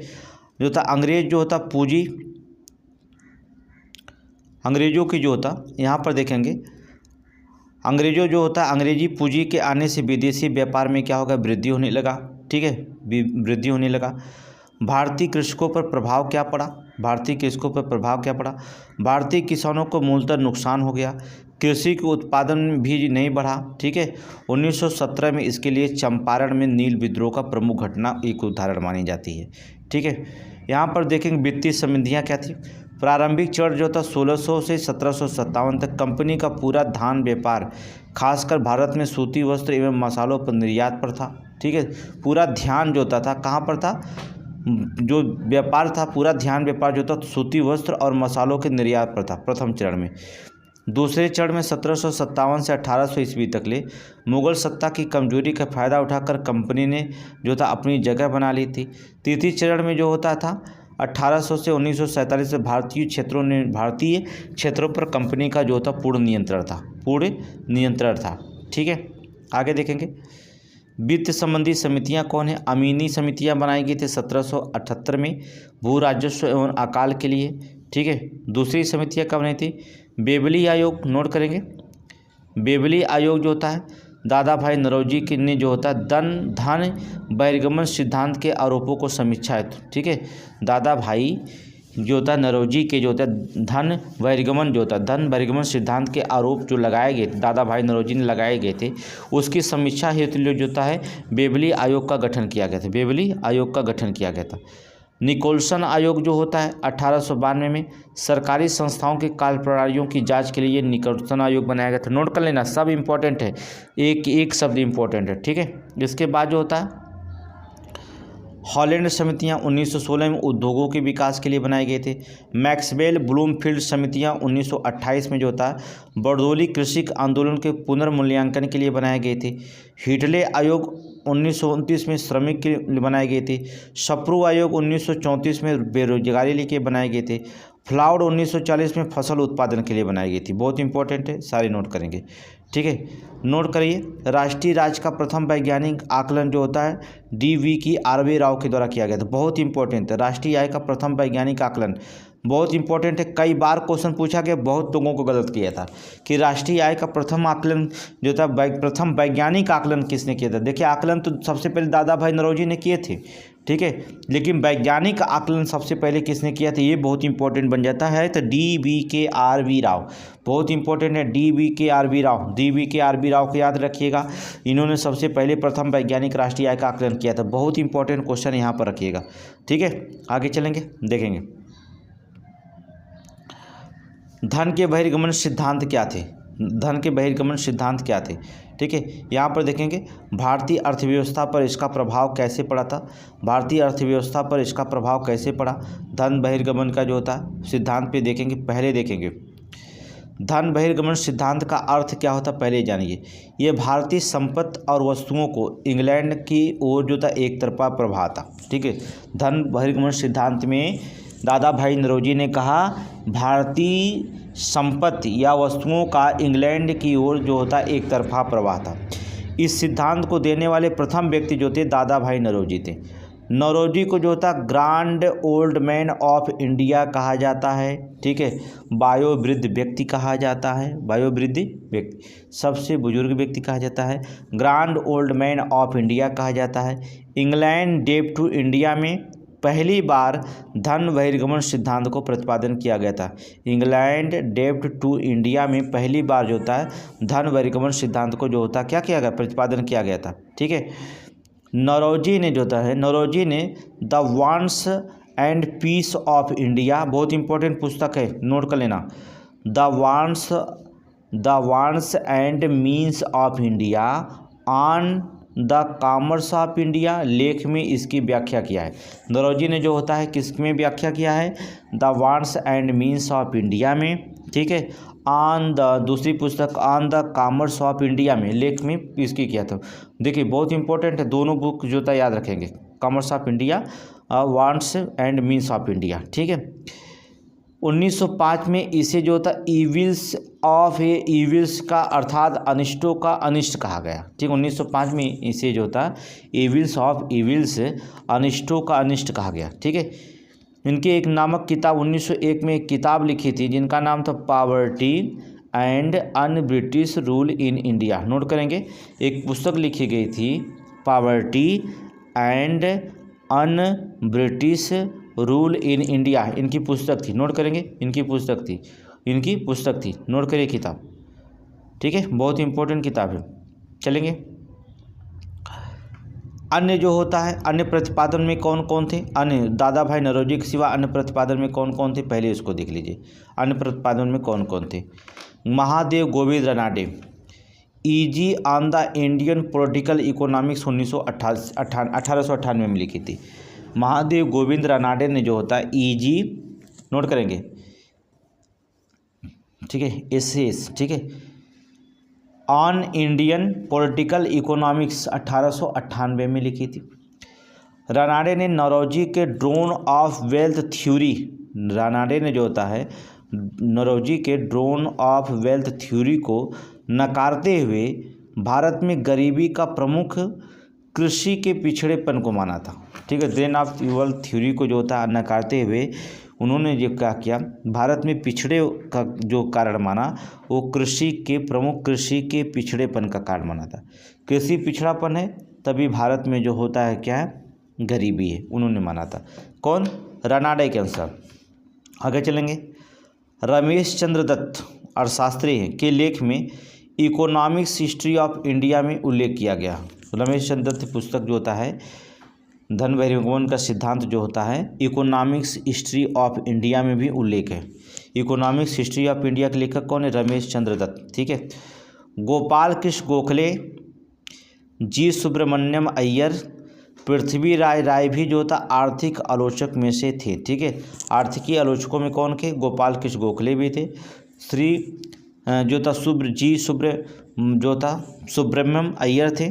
पृथ्वी जो था चंद्र राय भी जो था प्रमुख आर्थिक आलोचकों में से थे, ठीक है, नोट करेंगे। आगे देखेंगे, भारतीय राष्ट्रीय कांग्रेस ने जो था कलकत्ता अधिवेशन में 1896 में आधिकारिक तौर पर धन के बहिर्गमन सिद्धांत को स्वीकृति दी थी। नोट करेंगे, भारतीय राष्ट्रीय कांग्रेस ने कलकत्ता अधिवेशन 1896 में जो था आधिकारिक तौर पर जो होता है धन के बहिर्गमन सिद्धांत को जो था स्वीकृति दी थी। नोट करेंगे, ठीक है। आने देख लेंगे भारतीय अर्थव्यवस्था पर इसका प्रभाव क्या पड़ा था, थोड़ा सा देखेंगे। औद्योगिकीकरण, भारतीय हस्तशिल्प उद्योगों का ह्रास हुआ। अनौद्योगिकीकरण से जो होता है अनऔद्योगिकीकरण से भारतीय हस्तशिल्प उद्योग का ह्रास हुआ। भारतीय अर्थव्यवस्था का ग्रामीकरण हुआ। भारत में अनेक शहरों का पतन हो गया। भारत में ब्रिटिश पूंजी का आगमन भारतीय पूंजीपतियों को जो था हतोत्साहन कर दिया था, ठीक है, हतोत्साहन कर दिया। भारतीय कृषि का वाणिज्यीकरण कर दिया गया, भारतीय कृषि का वाणिज्यीकरण हो गया था, ठीक है। प्रभाव कृषि पर था।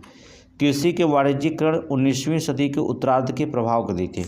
प्रभाव क्या था 19वीं सदी के उत्तरार्ध में? कृषि के वाणिज्य, किसानों की हानि होने लगी, ठीक है। ग्रामीण ऋणग्रस्तता में वृद्धि हो गई, जो था ग्रामीण जो थे ऋणग्रस्त होने लगे, ठीक है। गरीबों में वृद्धि होने लगी, गरीबी में वृद्धि होने लगी। नकली फसलों का महत्व, इससे खाद्यान्नों में कमी हो गई। नकली जो था फसलों की जो थी महत्व, और इससे खाद्यान्नों में क्या हो गई, कमी होने लगी थी, ठीक है। आगे देखेंगे 19वीं सदी के उत्तरार्ध में आधुनिक उद्योगों का विकास हुआ था। 1853 में बम्बई में सूती वस्त्र कावत जी भाई के समय लगाया गया था। 1855 में रिसरा बंगाल में पड़ता पहली जूट जो था मिल बनाई गई थी, ठीक है, पहली जूट मिल बनाई गई थी। 20वीं सदी में देश में चीनी, सीमेंट और आदि उद्योग जो था स्थापित किए थे।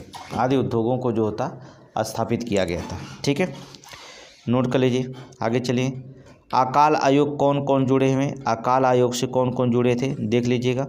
मैकडोनाल्ड 1900 में, स्ट्रैची आयोग 1878 से 80 में, कैंपबेल आयोग 1866 से 67 में, लायल आयोग 1897 में। लायल आयोग जो था 1897 में, ठीक है। ये नोट कर लीजिए, आगे चलेंगे।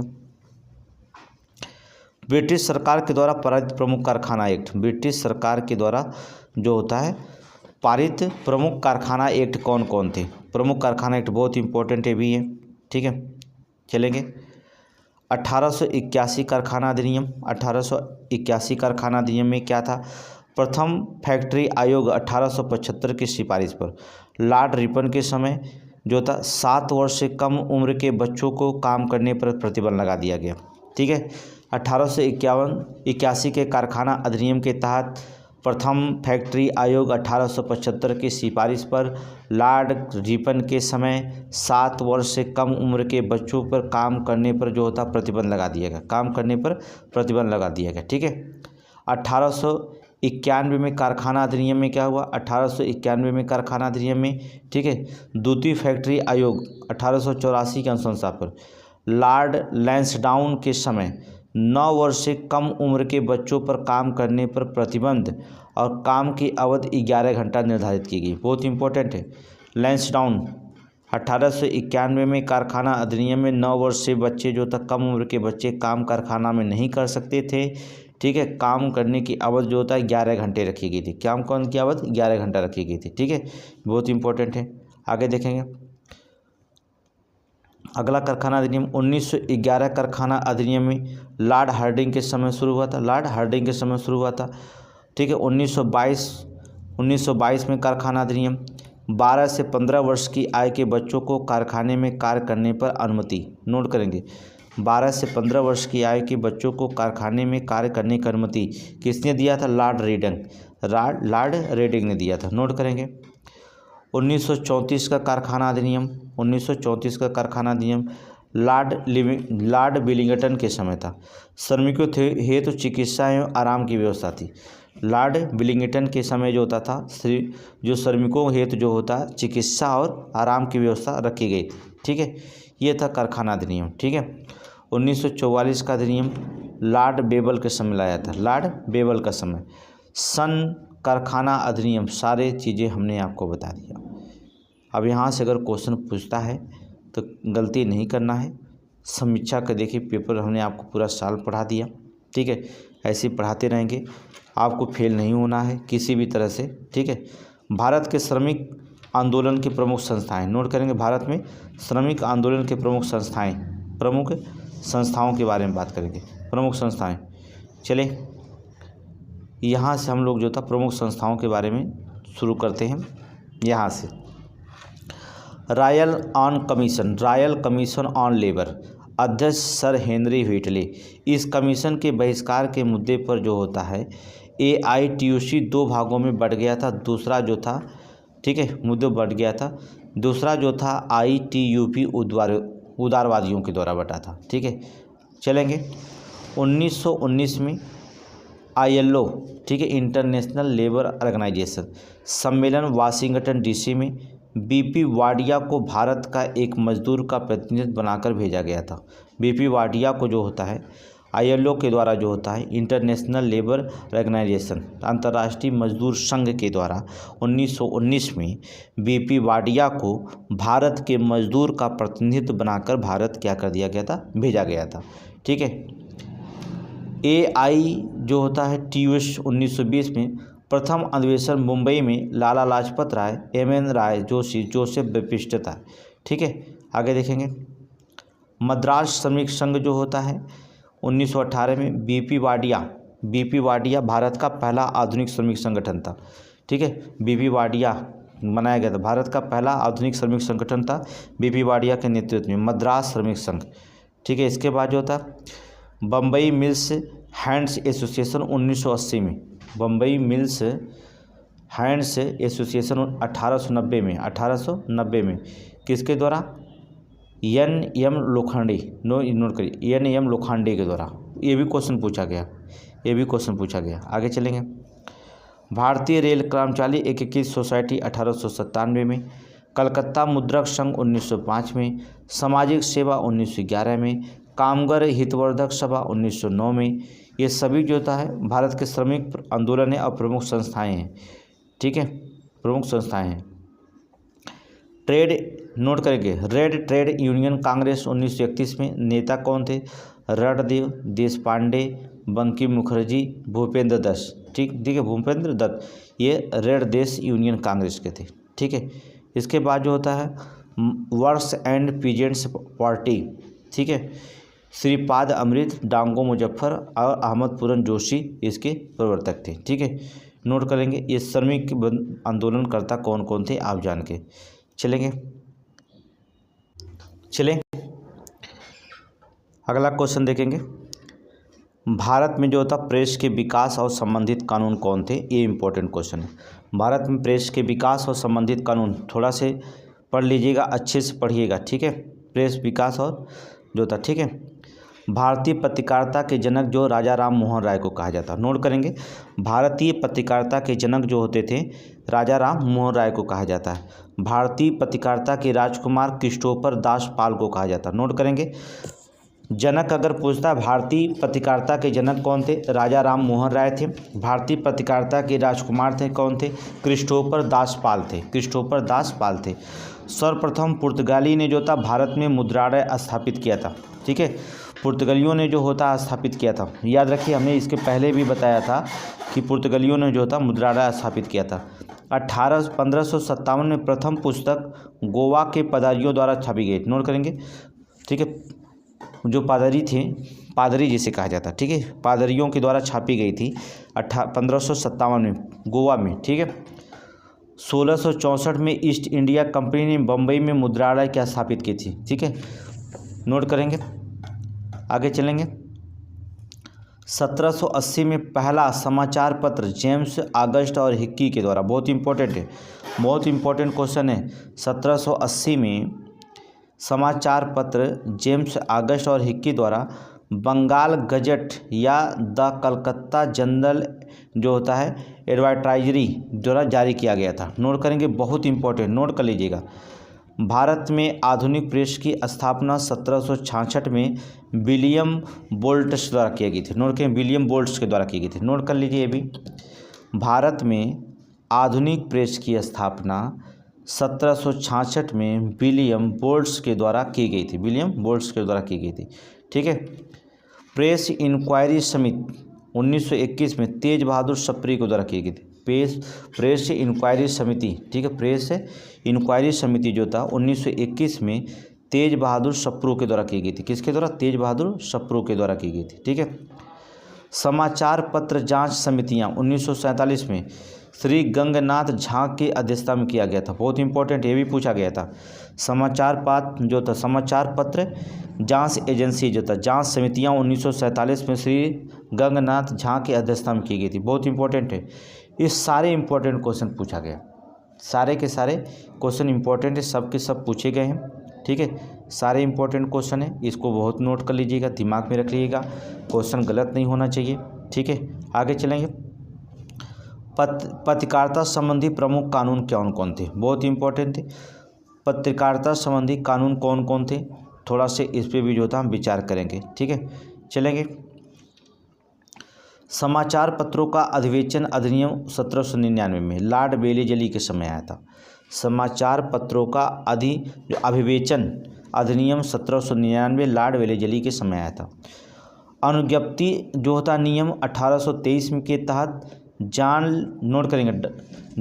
एडम्स ने जो था भारतीय प्रेस पर जो था पूर्ण बैन लगा दिया था। क्या लगा दिया था? पूर्ण बैन लगा दिया था। ठीक है, पूर्ण बैन लगा दिया था। आगे चलेंगे। भारतीय समाचार पत्रों की मुक्ति जो होता है 1833 ईस्वी में चार्ल्स मेटकाफ और भारतीय प्रेस की मुक्तिदाता में की गई थी। चार्ल्स मेटकाफ और भारतीय प्रेस की मुक्तिदाता के रूप में की गई थी। ठीक है। अनुज्ञप्ति अधिनियम 1897 में 1857 के विद्रोह का समय था। ठीक है। पंजीकरण अधिनियम 1867। ठीक है। वर्नाकुलर, नोट करें, vernacular press act 1878 Lord Lytton के द्वारा शुरू की गई थी। ठीक है, नोट करेंगे। वर्नाक्यूलर प्रेस एक्ट 1878 जो था लॉर्ड रिटन के द्वारा जो था शुरू की गई थी। ठीक है। मोहब्बत करने वाला, नोट करेंगे, मोहब्बत करने वाला एक्ट कहलाया। इसके तहत जो था सोम प्रकाश भारत मिहिर पर कार्रवाई हुई थी, लॉर्ड रिपन के द्वारा जो था रद्द कर दिया गया था। लॉर्ड रिपन के द्वारा इसे रद्द कर दिया गया था। लिटन के द्वारा कार्रवाई शुरू की गई थी और रिपन के द्वारा रद्द कर दिया गया। ठीक है। फिर समाचार पत्र अधिनियम 1908 लाया। भारतीय समाचार पत्र एक्ट अधिनियम 1910 में जो होता लागू किया गया। फिर जो होता भारतीय समाचार पत्र संकटकालीन शक्तियाँ में अधिनियम 1931 लागू किया गया। फिर समाचार पत्र आपत्तिजनक विषय अधिनियम 1951 लागू किया गया था। समाचार पत्र, ठीक है, अधिनियम 1951 जिस पर आपत्तिजनक विषय के बारे में जो था नियम लागू किया गया था। ये सारे पत्रकारिता जो होता है बहुत ही इम्पोर्टेंट है। ठीक है, कोई भी पत्रकारिता मिलान करने के लिए दे सकता है। ठीक है, आगे चलेंगे, नेक्स्ट क्वेश्चन देखेंगे। ब्रिटिश कालीन जो होता है, पहला ब्रिटिश कालीन समाचार एजेंसियाँ, ठीक है, एसोसिएटेड प्रेस ऑफ इंडिया 1905 में, बहुत इंपॉर्टेंट है। फ्री प्रेस न्यूज सर्विस 1927 में, मिलान करने के लिए यूनाइटेड प्रेस ऑफ इंडिया 1934 में, प्रेस ट्रस्ट ऑफ इंडिया 1947 में, मिलान करने के लिए आएगा। ठीक है, मिलान करने के लिए क्वेश्चन आएगा, याद रखिएगा। चलेंगे, थोड़ा सा देख लेंगे। आंग्ल और प्राच्य विवाद क्या थे? लोक शिक्षा के मुद्दे पर था। आंग्ल और प्राच्य विवाद क्या था? लोक शिक्षा के मुद्दे पर था। प्राच्य भाषा के समर्थक भारत में शिक्षा के प्रसार का माध्यम संस्कृत या अरबी हो। प्रमुख समर्थक कौन थे? EST प्रिंसेप और H.H. विल्सन। ठीक है, उन्होंने कहा भारत में जो होता शिक्षा का प्रसार का माध्यम संस्कृत और अरबी होना चाहिए। आंग्ल भाषा के समर्थक कौन थे? भारत में शिक्षा का माध्यम अंग्रेजी होना चाहिए। इसके समर्थक कौन थे? मुनरो और एलिफिंस्टन और मैकाले। नोट करेंगे, ये अंग्रेजी भाषा के समर्थक थे। और जेम्स प्रिंसेप, EST प्रिंसेप जो था, और H.H. विल्सन, ये संस्कृत और अरबी भाषा के जो था भारत में, इसी दोनों के बीच में लेकर विवाद शुरू हुआ था। अब थोड़ेंगे अंग्रेज़ों के समय जो था भारत में शिक्षा की बात कर लेते हैं। ठीक है, भारत में शिक्षा की बात करेंगे, चलेंगे। पहले देखेंगे जोनाथन डंकन 1791 में बनारस संस्कृत विद्यालय खोला था। बहुत इंपॉर्टेंट है, नोट कर लीजिए। जोनाथन डंकन के द्वारा 1791 में जो होता है 1791 में जो था बनारस में संस्कृत विद्यालय खोला गया था। कई बार क्वेश्चन पूछा गया। ठीक है। बेथुन स्कूल, नोट करें, बेथुन स्कूल 1849 में जो था JED बेथुन ने खोला था। इसका संचालन आगे लॉर्ड डलहौजी ने किया था। ठीक है। डेविड हेयर और राजा राम मोहन राय के प्रयत्नों से 1817 में कलकत्ता में हिंदू कॉलेज की स्थापना की गई थी। बहुत इंपॉर्टेंट है। ठीक है। डेविड हेयर और राजा राम मोहन राय के प्रयत्नों से जो था 1857 में कलकत्ता में हिंदू कॉलेज की स्थापना की गई थी।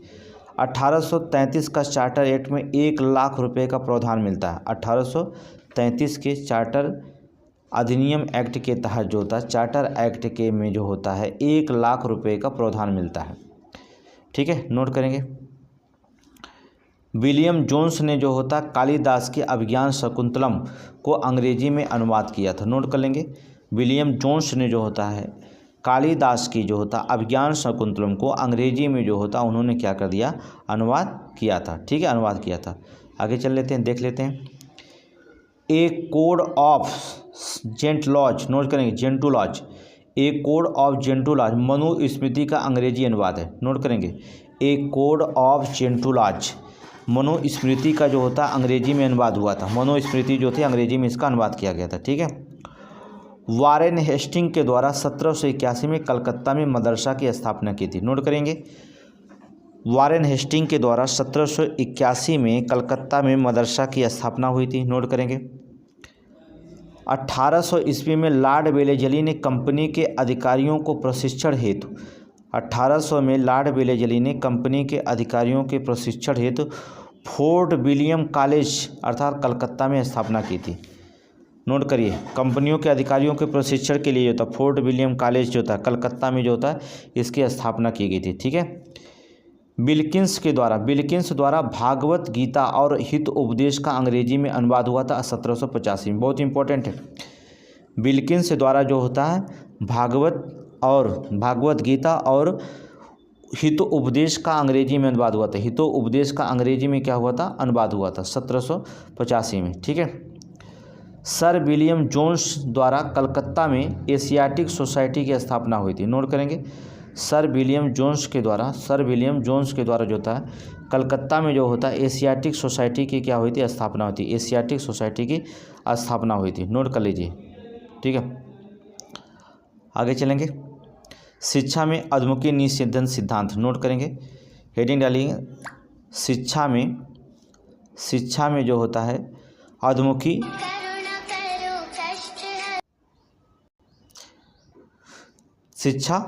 निषेधन सिद्धांत के बारे में पढ़ेंगे। भारतीय उच्च वर्गों को शिक्षित किया जाए जिनसे जो था छन कर शिक्षा का प्रसार निम्न वर्गों तक पहुंचेगा। ठीक है। शिक्षा का अधोमुखी निषेधन सिद्धांत में कहा गया कि भारतीय उच्च वर्गों को शिक्षित किया जाएगा जिनसे छन कर जो था शिक्षा का प्रसार निम्न वर्गों तक पहुंचेगा। सर्वप्रथम जो था आर्कलैंड ने इसे लागू किया था, उल्टा पुल्टा लागू कर दिया। ठीक है। सर्वप्रथम जो था इसे कौन लागू किया था, आर्कलैंड ने जो द्वारा लागू किया गया था। फिर इसके बाद जो होता है चार्ल्स वुड डिस्पैच 1854 में शिक्षा के लिए आया था। ठीक है। इसने क्या किया था, बहुत इंपॉर्टेंट क्वेश्चन ये है। ठीक है। चार्ल्स वुड डिस्पैच 1854 जुलाई 1854 में आया था। भारतीय शिक्षा का मैग्ना कार्टा कहते हैं। ठीक है। इसे जो था चार्ल्स वुड डिस्पैच को 1854 में जो आया था इसे भारतीय शिक्षा का मैग्ना कार्टा कहते हैं। सिफारिशें क्या किया था, इसमें सिफारिशों के बारे में देख लेते हैं क्या क्या सिफारिशें थी। ठीक है। अंग्रेजी भाषा के साथ देसी भाषा पर जोर दिया गया। पाश्चात्य शिक्षा का प्रचार किया गया। ठीक है। गांव में देसी भाषा जिसमें एंग्लो वर्नाकुलर विद्यालय निजी स्कूल हेतु अनुदान किया गया। ठीक है। 5 प्रांतों में जो से लोक शिक्षा विभाग के स्थापित किया गया। 1855 में लोक शिक्षा विभाग गठित किया गया। 1857 में कलकत्ता, मुंबई, मद्रास में जो होता है विश्वविद्यालय स्थापित हुए थे। नोट करेंगे, 1857 में कहाँ, कलकत्ता, मुंबई और मद्रास में विश्वविद्यालय स्थापित हुए थे। सरकारी स्कूलों में धर्मनिरपेक्ष शिक्षा को बढ़ावा दिया गया। ठीक है, बढ़ाया। सरकारी जो होता है स्कूलों में धर्मनिरपेक्ष शिक्षा को बढ़ावा मिला। ठीक है। ये इसलिए जो होता है भारत का शिक्षा का मैग्ना कार्टा कहा जाता है। मेंस के लिए भी जो होता है चार्ल्स वुड डिस्पैच जो होता है मोस्ट इंपॉर्टेंट हो जाते हैं। ठीक है, मेंस के लिए भी। आगे देखेंगे, हंटर शिक्षा आयोग 1882 में सुझाव क्या दिए? हंटर शिक्षा आयोग किस पे सुझाव दिया था? प्राथमिक शिक्षा स्थानीय भाषा में, ठीक है, प्राथमिक शिक्षा स्थानीय भाषा में, ठीक है। प्राथमिक पाठशालाओं का नियंत्रण और 9 जो होता है संस्थापित नगर जिला बोर्डों में जो होता दिया गया था, जिला बोर्डों में जो होता दिया गया था। माध्यमिक शिक्षा जो होता साहित्यिक एवं व्यापारिक खंड पर बटा हो, ठीक है। प्रेसिडेंस नगरों में के अतिरिक्त अन्य शहरों जो था गाँवों में, शहरों में, गाँव में स्त्री शिक्षा का प्रोत्साहन का सुझाव दिया गया। गांव में जो होता है स्त्री शिक्षा का जो होता प्रोत्साहन का सुझाव दिया गया था, ठीक है। आगे चलेंगे, देखेंगे भारतीय विश्वविद्यालय एक्ट, नोट करेंगे मुख्य प्रावधान के बारे में, नोट करेंगे मुख्य प्रावधान के बारे में देखेंगे। भारतीय विश्वविद्यालय एक्ट 1904, भारतीय सदस्य कौन थे? सैयद हुसैन बिलग्रामी, गुरदास बनर्जी, नोट करेंगे।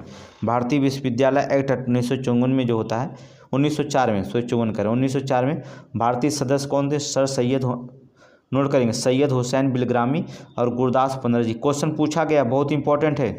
1902 में सर थॉमस रो रेलवे आयोग की जो था रेलवे आयोग की सिफारिश पर लाया गया था, ठीक है। 1902 में जो होता है सर थॉमस रेलवे आयोग की सिफारिश पर जो होता है भारतीय विश्वविद्यालय एक्ट 1904 जो था लाया गया था। 2 भारतीय सदस्य, इनको नोट कर लीजिएगा, 2 भारतीय सदस्य, इनको नोट करिए।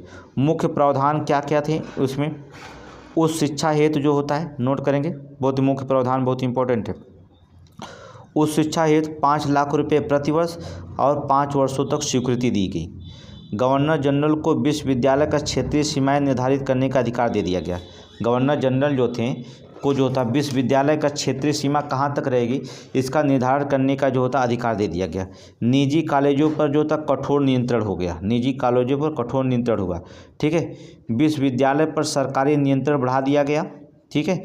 भारत में शिक्षा के महानिदेशक HW ऑरेंज को नियुक्त किया गया, ठीक है। शिक्षा के महानिदेशक HW ऑरेंज को जो होता है नियुक्त कर दिया गया, नोट करेंगे, नियुक्त कर दिया गया।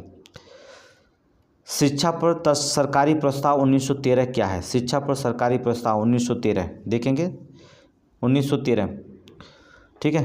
गोखले ने इस व्यवस्था को देश भर में लागू करने हेतु विधान परिषद में आवाज़ उठाई थी, ठीक है। शिक्षा पर सरकारी प्रस्ताव आवाज़ उठाई थी, ठीक है।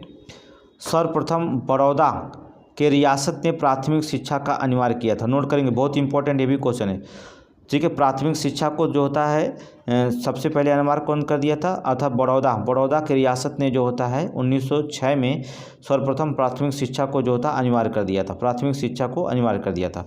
प्रस्ताव के प्रमुख बिंदु क्या थे? अनिवार्य शिक्षा का उत्तरदायित्व लेने से इनकार कर दिया गया, ठीक है। प्रत्येक प्रांत में जो था विश्वविद्यालय की स्थापना की गई थी, ठीक है। आगे देखेंगे सैडलर आयोग विश्वविद्यालय, सैडलर आयोग विश्वविद्यालय 1917 से 19 की सिफारिश क्या कहती, ठीक है। इसके अध्यक्ष थे E. सैडलर, बहुत इंपॉर्टेंट है भी है, E. सैडलर थे। इनकी सिफारिशें क्या थी, ठीक है। मुख्य बात है भारतीय सदस्य कौन थे? आशुतोष मुखर्जी। सैडलर आयोग विश्वविद्यालय के जो होते सदस्य, भारतीय सदस्य कौन थे देख लीजिएगा, आशुतोष मुखर्जी, जियाउद्दीन अहमद, नोट करेंगे जियाउद्दीन अहमद।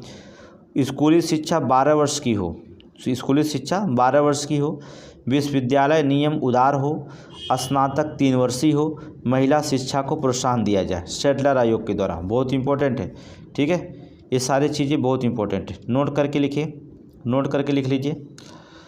1919 में मॉन्टेग्यू चेम्सफोर्ड के तहत प्रांतों में शिक्षा विभाग एक निर्वाचित मंत्री के अधीन कर दिया गया तथा केंद्रीय अनुदान बंद कर दिया गया, जिससे शिक्षा का स्तर गिरा। इनसे शिक्षा प्रांतों को जो था अधीन हो गया, ठीक है, जो इसने शिक्षा प्रांतों का अधीन कर दिया था। इसके बाद जो होते देखेंगे कौन सी समितियां बनी थी? हर्टोग समितियां 1929, नोट करेंगे, हर्टोग समिति 1929 में, ठीक है, सर फिलिप हर्टोग की अध्यक्षता में बनाई गई थी। हर्टोग समितियां नोट करेंगे, हर्टोग समितियां 1929 में सर फिलिप हर्टोग की अध्यक्षता में बनाई गई थी। सिफारिशें क्या हुई थी? सिफारिशें क्या होती? प्राथमिक शिक्षा के महत्व पर बल दिया गया, ग्रामीण क्षेत्रों को माध्यमिक विद्यालय तक जो होता शिक्षा, तत्पश्चात उन्हें औद्योगिक व्यवसाय की शिक्षा दी जाए, केवल समर्पित छात्रों को ही उच्च शिक्षा का प्रवेश मिले, जो समर्पित छात्र हैं उन्हीं को जो होता है उस शिक्षा में प्रवेश मिले, विश्वविद्यालय के नियम जो होते कड़े किए जाएं, विश्वविद्यालय के नियम जो होते कड़े किए जाएं, ये उनकी सिफारिश थी, ठीक है। इसके बाद जो होता है वर्धा योजना 1937, बहुत इंपॉर्टेंट क्वेश्चन है। आप पता है वर्धा योजना बहुत इंपॉर्टेंट क्वेश्चन है। वर्धा योजना 1937, अक्टूबर 1937 में शिक्षा पर कांग्रेस का सम्मेलन हुआ था। नोट करेंगे, अक्टूबर 1937 पे जो होता है कांग्रेस का जो होता है सम्मेलन हुआ था, शिक्षा पर कांग्रेस का सम्मेलन हुआ था वर्धा योजना के तहत। जाकिर हुसैन की अध्यक्षता में समिति बनाई गई थी, किसके, तो वर्धा योजना में, अर्थात जाकिर हुसैन की अध्यक्षता में जो होता समिति बनाई गई थी। गांधी जी ने जो था हरिजन पत्रिका में वर्धा योजना प्रकाशित की थी। नोट करेंगे, गांधी ने जो था हरिजन पत्रिका में वर्धा योजना प्रकाशित की, ठीक है, वर्धा योजना जो होता प्रकाशित की थी, ठीक है। मुख्य बातें इसकी कौन कौन सी थी, सिलेबस में हस्त उत्पादक कार्य प्रणाली को अपनाया जाए, सिलेबस में जो था हस्त उत्पादक कार्य प्रणाली को अपनाया जाए। कक्षा 2 से 7 तक हिंदी भाषा में, 8 से अंग्रेजी हो, ठीक है, कक्षा 2 से 7 तक जो था हिंदी भाषा का प्रारूप हो, फिर 8 से अंग्रेजी हो। प्रथम 7 वर्ष स्कूल को निःशुल्क और अनिवार्य और मातृभाषा में हो, ठीक है। वर्धा योजना में बताया गया कि 7 वर्ष तक स्कूल जो था एकदम निःशुल्क हो और अनिवार्य हो, सभी लोगों को पढ़ना हो और मातृभाषा में शिक्षा दिया जाए 7 वर्ष में। और न्यू एजुकेशन पॉलिसी में जो था यही नियम भी है, ठीक है। आगे देखेंगे, इसके बाद सर्जेंट योजना 1944 शिक्षा से जुड़ा है।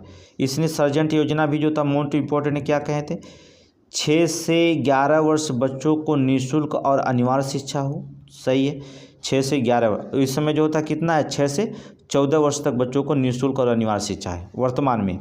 सर्जेंट आयोग 1944 में कहा कि 6 से 11 वर्षीय बच्चों को निःशुल्क और अनिवार्य शिक्षा की व्यवस्था हो। 11 से 17 वर्ष के छात्रों के 6 वर्ष की शिक्षा की व्यवस्था हो, ठीक है। इसके बाद जो था उत्तर माध्यमिक श्रेणी समाप्त किया जाए, जो उत्तर माध्यमिक श्रेणी है, उत्तर माध्यमिक श्रेणी को क्या कर दिया जाए, समाप्त कर दिया जाए, ठीक है, समाप्त कर दिया जाए। ये जो होता है शिक्षा से संबंधित इतने सारे योजनाएं थे। अब देखेंगे आज़ादी के बाद जो होता है हेतु शिक्षा में किए गए प्रयास क्या क्या है। आज़ादी के बाद जो था शिक्षा में जो था प्रयोग किया, जब देश आज़ाद हुआ तब की बात करेंगे, क्या शिक्षा में प्रयोग किया गया। राधा कृष्णन आयोग 1948 और 49 में, राधा कृष्णन आयोग पहला गठन हुआ। आज़ादी के बाद शिक्षा के लिए पहला गठन किसकी अध्यक्षता में हुआ था, राधा कृष्णन आयोग। नोट करेंगे, पहला आयोग बना था। 48 से 49, स्नातक डिग्री को प्रशासनिक सेवाओं हेतु आवश्यक किया जाए। नोट करेंगे, जो स्नातक डिग्री है प्रशासनिक सेवाओं हेतु जो आवश्यक किया जाए। वर्तमान में IAS IPS आपको बनना है तो ग्रेजुएशन की है, स्नातक डिग्री है तो आप क्या करेंगे, बन जाएंगे, ठीक चलेंगे। और शिक्षा को जो था समवर्ती सूची में रहे, जो था शिक्षा को क्या समवर्ती सूची में रहे। और विश्वविद्यालयों में जो था पहले 12 वर्षीय स्कूली शिक्षा अनिवार्य हो जाए। विश्वविद्यालय में जाने से पहले जो था 12 वर्षीय जो था स्कूली शिक्षा को क्या कर दिया गया, अनिवार्य कर दिया जाए, ठीक है। ये जो होता है राधा कृष्ण समिति के द्वारा। फिर चलेंगे, विश्वविद्यालय अनुदान आयोग 1953 में गठन हुआ था। राधा कृष्णन के सिफारिश पर जो था इसको गठन किया गया था। किसके सिफारिश पर, राधा कृष्णन के सिफारिश पर। फिर कोठारी शिक्षा आयोग 1964 में आया, कोठारी शिक्षा आयोग 1964 में आया। शिक्षा के सभी पक्षों को जो था प्रक्रमों को समीक्षा हेतु बनाया गया था। शिक्षा के सभी पक्ष एवं प्रक्रमों को समीक्षा के लिए जो होता है क्या, कोठारी शिक्षा आयोग 1964 को बनाया गया था, 1964 को बनाया गया था। फिर जो होता है राष्ट्रीय शिक्षा नीति लागू की गई 1968 में, 1986 में और 2020 में। वर्तमान में 2020 में, 2020 के पता है ना, न्यू एजुकेशन पॉलिसी, राष्ट्रीय शिक्षा नीति जो होता है पहली बार 1968 में, फिर 1986 में, फिर 2020 में नई शिक्षा नीति जो होता है लागू की गई थी, ठीक है। राष्ट्रीय आंदोलन की हम बात करते हैं, राष्ट्रीय आंदोलन की बात करें तो प्रथम उदारवादी या कांग्रेस का प्रथम चरण जो होता 1800, चलिए राष्ट्रीय आंदोलन शुरू होंगे, शिक्षा समाप्त हो गया, ठीक है। प्रारंभिक उदारवाद या कांग्रेस का प्रथम चरण जो था 1885 से लेकर 1905 तक था। उग्रवाद और अतिवादी राजनीति जो था 1905 से 1919 ईस्वी तक चला, ठीक है। फिर भारत का राष्ट्रीयवाद का उदय युग हुआ 1939 तक ले। फिर स्वतंत्रता जो बढ़ी 1939 से 1947 तक जो था स्वतंत्रता का युग हो गया। मोस्ट इम्पोर्टेंट स्क्रीनशॉट मान लीजिए इसे, मान लीजिए स्क्रीनशॉट, क्योंकि ये जो होता है आपका राष्ट्रीय आंदोलन का उदय हुआ। प्रारंभिक उदारवादी कांग्रेस का प्रथम चरण चला 1885 से 1905 में। फिर उग्रवाद या अतिवाद की राजनीति शुरू हो गई 1905 से 1919 तक ले। फिर भारत में राष्ट्रवाद का युग शुरू हो गया 1939 तक। फिर स्वतंत्रता की ओर बढ़ने लगे 1939 से 1947 तक। ठीक है, आगे देखेंगे। प्रारंभिक उदारवाद या कांग्रेस का प्रथम चरण 1885 और 1905 में क्या है? प्रमुख नेताओं का नाम सिर्फ जानना बहुत जरूरी है। प्रमुख उदारवादी नेता का नाम जो होता है हर एक एग्जाम में पूछा जाता, प्रत्येक एग्जाम में पूछा जाता है, जान लीजिए। प्रमुख नेता थे नौरोजी, फिरोज शाह मेहता, दिनचा वाचा, WC बनर्जी, SN बनर्जी, रास बिहारी घोष, RC दत्त, बदरुद्दीन तैयब जी, गोखले, ठीक है, PR नायडू, मालवी और आनंद चालू। नोट कर लीजिए, बहुत इंपॉर्टेंट क्वेश्चन है। नौरोजी, फिरोज शाह मेहता, दिनसा वाचा, ठीक है, उदारवादी नेता थे, मतलब नरम दल के नेता थे। WC बनर्जी, SN बनर्जी, रास बिहारी घोष, RC दत्त, बदरुद्दीन तैयब जी, गोखले, PR नायडू, मालवी और आनंद चालू। ठीक है, आनंद चालू। ठीक है, आगे देखेंगे। उदारवादी नेताओं के क्या था? उदारवादी नेताओं के नोट करेंगे। उदारवादी नेताओं की नीतियाँ क्या थी? उदारवादी नेताओं की नीतियों के बारे में लिखेंगे। ठीक है, भारतीयों में जो होता है राष्ट्र प्रेम एवं चेतना जागृत करना। भारतीयों में जो होता है राष्ट्र प्रेम और चेतना को जो होता है जागृत करना, ये उदारवादियों की नीतियाँ थीं। ब्रिटिश जनमत एवं ब्रिटिश भारत के भारतीयों के पक्ष में सुधार हेतु प्रेरित करना। ठीक है, भारतीय उद्योगों को बढ़ावा देने हेतु स्वदेशी प्रयोग और विदेशी बहिष्कार करना। नोट करेंगे, उदारवादी नीतियाँ बहुत इंपॉर्टेंट होती हैं, यहाँ पर देखेंगे। अर्थात भारतीय उद्योगों को बढ़ावा देने हेतु तो स्वदेशी का प्रयोग करना और विदेशियों का क्या करना? बहिष्कार करना, विदेशी का बहिष्कार करना था। ठीक है, ये बहुत है। ब्रिटिश जनमत एवं ब्रिटिश भारत के पक्ष में सुधारों हेतु जो था प्रेरित करना था। ठीक है, उदारवादी नीतियाँ। आगे देखेंगे,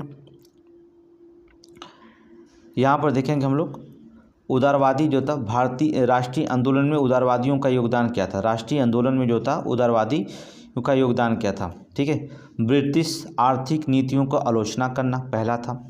1892 भारत परिषद अधिनियम में किए गए सुधार उदारवादियों के दबाव में किए गए थे। ठीक है, जो 1861 और 1892 अधिनियम हमने पढ़ा दिया, जाके पढ़ लीजिएगा।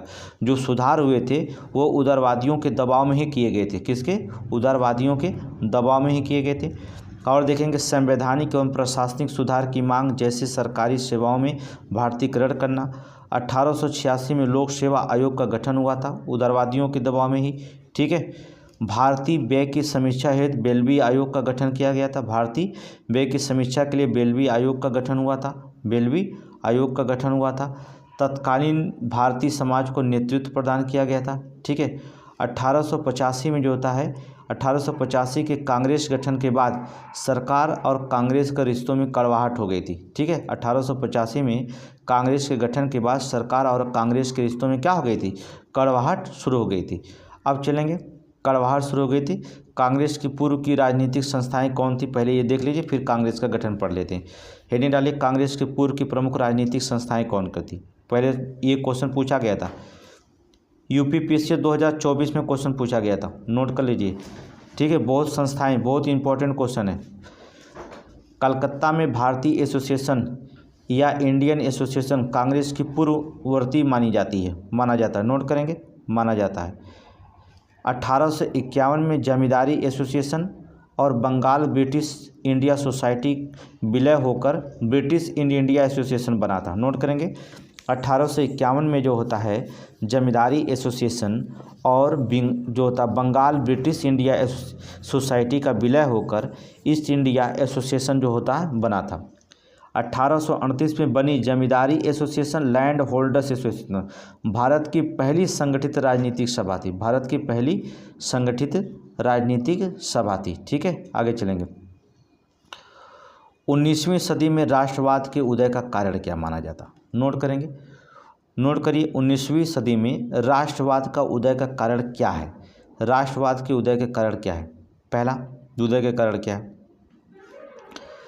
प्रेस एवं समाचार पत्रों की भूमिका, पहला भूमिका थी। विदेशी आधिपत्य का परिणाम, विदेशी आधिपत्य का परिणाम, ठीक है। पश्चात चिंतन, शिक्षा और साहित्य का प्रभाव पड़ा था, ठीक है। 19वीं में राष्ट्रवादी उदय का कारण बता रहे हैं। पश्चात चिंतन हुआ, शिक्षा और साहित्य का प्रभाव हुआ, ठीक है। तत्कालीन विदेशी घटनाओं का प्रभाव, ठीक है, हर जगह देश स्वतंत्र हो रहे थे, इसका भी जो होता प्रभाव पड़ा था। तुर्की उर्की स्वतंत्र हो गए थे। सुधार आंदोलन को जो होता प्रभाव, ठीक है। मध्यवर्गीय बुद्धिजीवियों का उत्थान हुआ, मध्यवर्गीय जो होता बुद्धिजीवियों का जो होता उत्थान शुरू हो गया, ठीक है। भारत के अतीत का पुनः अध्ययन शुरू हो गया, भारत के अतीतों का जो था पुनः अध्ययन यहाँ पर क्या हो गया, शुरू हो गया था। जब शिक्षा का प्रसार हो गया तो अतीत का अध्ययन शुरू हो गया, तो जिससे जो होता है हर व्यक्ति के जो होता है अंदर जो होता है राष्ट्रवाद का उदय का जो होता जन्मा, ठीक है। कांग्रेस पार्टी के संदर्भ में प्रसिद्ध इतिहासकार रजनी पाम दत्त ने कहा है कि कांग्रेस ने साम्राज्यवाद के साथ लड़ाई और सहयोग दोनों किया है, ठीक है। कांग्रेस पार्टी में की जो होता प्रसिद्ध इतिहासकार, जिस संदर्भ में इतिहासकार रजनी दत्त लिखते हैं, कांग्रेस ने साम्राज्यवाद के साथ लड़ाई और सहयोग जो होता दोनों किया है, ठीक है, दोनों किया है। आगे चलेंगे, देखेंगे आगे नेक्स्ट घटनाएं। कांग्रेस के गठन के बारे में पढ़ लेते हैं, बहुत इंपॉर्टेंट है कांग्रेस का गठन। कांग्रेस के गठन के बारे में पढ़ लेते हैं। चलिए कांग्रेस के गठन के बारे में पढ़ते हैं। 20 पहले यहाँ देख लेते हैं हम, पहले कहाँ से इसके बाद चलते हैं। 1884 में 1884 में जो होता है ह्यूम के प्रयासों से ही इंडियन नेशनल कांग्रेस की स्थापना हुई थी। नोट करेंगे 1884 में जो होता है ह्यूम के प्रयासों से इंडियन नेशनल यूनियन की जो होता है स्थापना की गई थी। आरंभ में जो होता है इसका नाम जो होता भारतीय राष्ट्रीय संघ रखा गया था। दादा भाई नौरोजी के सुझाव पर जो होता है बदलकर भारतीय राष्ट्रीय कांग्रेस किया गया था। नोट करेंगे इंडियन नेशनल यूनियन संघ मतलब भारतीय राष्ट्रीय संघ, कांग्रेस का जो होता है भारतीय राष्ट्रीय कांग्रेस का नाम क्या था, भारतीय राष्ट्रीय संघ था। दादा भाई नौरोजी के सुझावों के पर इसका नाम बदलकर भारतीय राष्ट्रीय कांग्रेस कर दिया गया।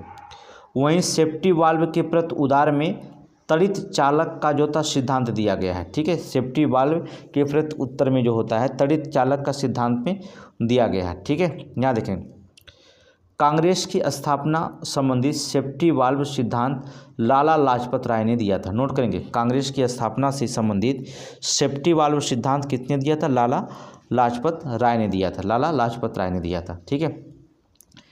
ए.ओ. ह्यूम के द्वारा 1883 में अखिल भारतीय कांग्रेस का आयोजन हुआ था, ठीक है। ए.ओ. ह्यूम के द्वारा जो होता है 1883 में अखिल भारतीय कांग्रेस का जो होता आयोजन हुआ था। गठन के समय वायसराय लॉर्ड डरफिन थे, ठीक है। कांग्रेस का गठन हुआ था तो उस समय वायसराय कौन थे, लॉर्ड डरफिन थे। प्रथम अधिवेशन अध्यक्ष जो था W.C. बनर्जी 72 प्रतिनिधि से महासचिव ह्यूम थे, ठीक है। अध्यक्ष कौन थे, प्रथम अधिवेशन कांग्रेस का हुआ था तो W.C. बनर्जी अध्यक्ष थे, 72 प्रतिनिधि शामिल हुए थे और महासचिव जो कौन थे, ह्यूम थे, ठीक है। ए.ओ. ह्यूम, सुरेंद्र नाथ बनर्जी, आनंद मोहन बोस कांग्रेस के प्रमुख वास्तुकार थे। नोट करेंगे ए.ओ. ह्यूम, सुरेंद्र नाथ बनर्जी, आनंद मोहन बोस ये कांग्रेस के प्रमुख वास्तुकार जाने जाते हैं, ठीक है। 28 दिसंबर 1885 में मुंबई में अखिल भारतीय कांग्रेस का गठन गोकुलदास तेजपाल संस्कृत विद्यालय स्कूल में हुआ था, संस्कृत स्कूल में हुआ था। नोट करेंगे, ठीक है। गठन कहाँ हुआ था, तेजपाल संस्कृत जो होता तेजपाल संस्कृत स्कूल में जो होता है इनका गठन हुआ था, ठीक है। कांग्रेस का गठन नोट कर लेंगे, बहुत इंपॉर्टेंट देखे जाएंगे। कांग्रेस के संबंधी प्रसिद्ध कथन कौन कौन से, कांग्रेस के संबंधी जो था कांग्रेस के संबंध में प्रसिद्ध कथन कौन, इन्होंने कुछ लोगों ने इनकी बुराई किया, कुछ लोगों ने अच्छाई किया, ठीक है। देखेंगे डफरिन कहते हैं कांग्रेस जनता के अल्पसंख्यक वर्ग का प्रतिनिधित्व करती है, कांग्रेस राष्ट्रद्रोहियों की संस्था है। किसने कहा था, डफरिन ने क्या कहा, कांग्रेस जनता के अल्पसंख्यक वर्ग का प्रतिनिधित्व करती है, कांग्रेस राष्ट्रद्रोहियों की संस्था है, डफरिन ने कहा, ठीक है। विपिन चंद्र पाल लिखते हैं कांग्रेस याचना संस्था है। विपिन चंद्रपाल कहते हैं कांग्रेस याचना संस्था है। लाला लाजपत राय कहते हैं कांग्रेस सम्मेलन शिक्षित भारतीयों का एक वार्षिक मेला है। नोट करेंगे, लाला लाजपत राय कहते हैं कांग्रेस सम्मेलन जो होता है शिक्षित भारतीयों का एक वार्षिक मेला है। तिलक क्या कहते हैं, बाल गंगाधर तिलक, यदि हम वर्ष में एक बार मेढक की तरह टर्राएं तो हमें कुछ नहीं मिलेगा। ठीक है, तिलक कहते हैं कि यदि हम वर्ष में एक बार मेढक की तरह जो था टर्राएं तो हमें कुछ नहीं मिलेगा। ये बाल गंगाधर तिलक कहते हैं। ठीक है, बंकिम चंद्र चटर्जी लिखते हैं कांग्रेस के लोग पदों के भूखे हैं। लोग नोट करिए, बंकिम चंद्र चटर्जी कहते हैं कांग्रेस के लोग क्या है, पदों के भूखे हैं। ठीक है, करजन कहते हैं मेरी इच्छा है कि कांग्रेस शांतिपूर्वक मरने में मदद करना। ठीक है, मेरी इच्छा है कि कांग्रेस के शांतिपूर्वक मरने में मदद करना। ठीक है, ये काम करजन, ये ऐसे ऐसे शब्द जो होता है कांग्रेस के लिए यूज किया गया था। ठीक है, समितियों में नोट करके लिख लीजिएगा। 1887 में ब्रिटेन में दादा भाई नौरोजी की अध्यक्षता में उदारवादी नरमपंथी नेताओं ने अपनी मांगें मनवाने के उद्देश्य से स्थापित की थी भारतीय सुधार समितियाँ। नोट कर लीजिए। ठीक है, यह उदारवादी के कारण हुआ। अब देखेंगे उग्रवादी की बात करेंगे। अब चलते हैं उदय का कारण क्या है। उग्र राष्ट्रवादी चरण 1905 से 1919। नोट करेंगे, उग्रवादी जो होता है राष्ट्रवादी चरण 1905 से 1919। 1890 के पश्चात भारत में उग्र राष्ट्रवाद का उदय हुआ और 1905 तक पूर्व स्वरूप था। ठीक है, उग्रवादी के नेता कौन थे, उग्रवाद के नेता कौन थे, अश्वनी दत्त, लाल बाल पाल, लाला लाजपत राय, बाल गंगाधर तिलक, ठीक है, विपिन चंद्रपाल, अरविंद घोष, ठीक है, चिपलंकर बंधु, नोट करेंगे, चिपलंकर बंधु, राज नारायण बोस आदि लोग जो थे इसमें प्रमुख नेता थे उग्रवाद के नेता थे। नोट कर लेंगे। ठीक है, उग्रवाद का कारण क्या था, उग्रवाद का कारण क्या था देखेंगे। अंग्रेजी सत्ता के स्वरूप सही पहचान होना, उदारवादियों में असंतोष होना, शिक्षा का विकास, ठीक है, लॉर्ड कर्जन की प्रक्रियावादी नीतियां थीं, अंतर्राष्ट्रीय घटनाओं का प्रभाव था, राष्ट्रवादी विचारधारा वाले वर्ग का उदय हुआ था। ठीक है, राष्ट्रवादी विचारधारा का जो था उदय हुआ था, बढ़ते पश्चिमीकरण की प्रतिक्रिया देना था, आत्मविश्वास और आत्मविश्वास एवं आत्मसम्मान का बढ़ना, ये सभी उदयवादी के कारण माने जाते हैं। सब के सब उदयवादी के कारण माने जाते हैं। नोट करेंगे, उदय के कारण ये थे। ठीक है, आगे चलेंगे।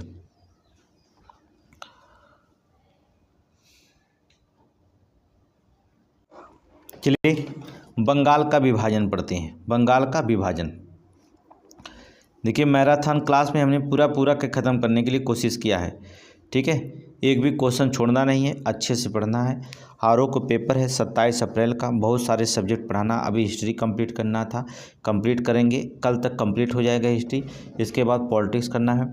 मुझे जो होता है यूपीएससी का जो होता है दिसंबर का 365 का करंट पढ़ाना, क्योंकि उसमें से क्वेश्चन 100% यूपीएससी में जो था आईएएस के जो लोग पेपर दे रहे हैं 365 जो होता है दिसंबर में जो होता है उसमें इंपॉर्टेंट क्वेश्चन निकाल करके आपको बताना है।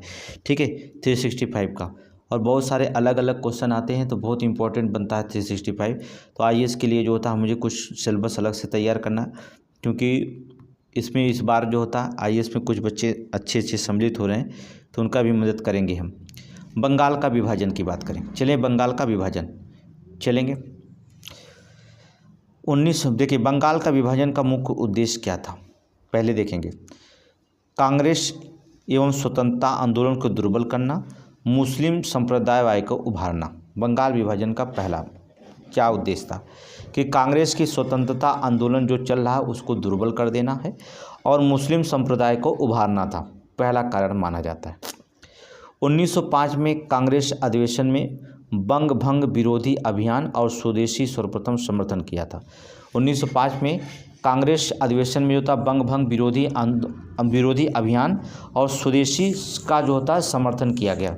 स्वदेशी का क्या हुआ, समर्थन किया गया था। ठीक है, 1906 में के अधिवेशन में जो होता है नौरोजी ने स्वशासन की मांग की थी। 1906 के अधिवेशन में जो होता है नोट करेंगे, कांग्रेस के जो नेतृत्व करता दादा भाई नौरोजी ने स्वदेशी अर्थात स्वशासन की जो था मांग किए थे।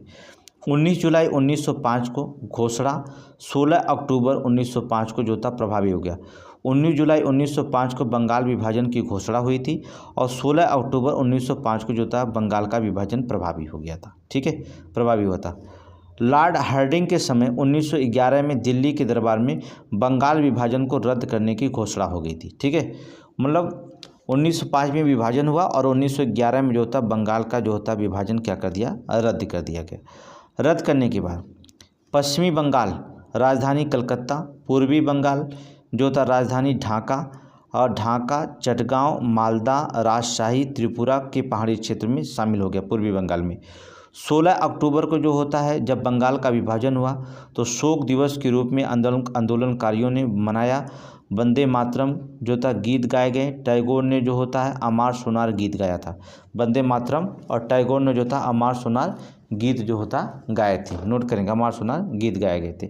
ठीक है, नोट कर लीजिएगा। आगे चलेंगे, अब कुछ व्यक्तित्व परिचय के बारे में पढ़ लेते हैं। नोट करेंगे व्यक्तित्व परिचय के बारे में, नोट कर लीजिए, नोट करके लिख लो। राष्ट्रीय शिक्षा परिषद 15 अगस्त 1906 को सद्गुरु दास बनर्जी के द्वारा स्थापित किया गया था। नोट करिए, राष्ट्रीय शिक्षा परिषद 15 अगस्त 1906 को सद्गुरु दास बनर्जी द्वारा स्थापित किया गया था। बंगाल केमिकल्स एवं फार्मा आचार्य प्रफुल्ल चंद्र राय के द्वारा स्थापित किया गया था। ठीक है, आचार्य प्रफुल्ल चंद्र राय के द्वारा स्थापित किया गया था। नोट करिए। चलिए, बाल गंगाधर तिलक के बारे में चर्चा करते हैं। इन्हें लोकमान्य की उपाधि से सम्मानित किया गया था। बाल गंगाधर तिलक को लोकमान्य की उपाधि से। इनका प्रसिद्ध कथन था, स्वराज मेरा जन्मसिद्ध अधिकार है, मैं इसे लेकर रहूँगा। स्वराज मेरा जन्मसिद्ध अधिकार है, मैं इसे लेकर रहूँगा। 1 अगस्त 1920 को मृत्यु हो गई। 2020 जो था 100 वर्ष जो था पूरे हुए थे।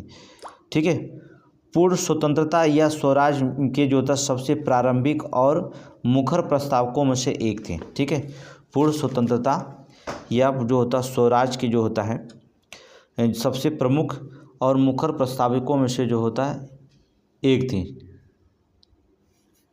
ठीक है, एक थी।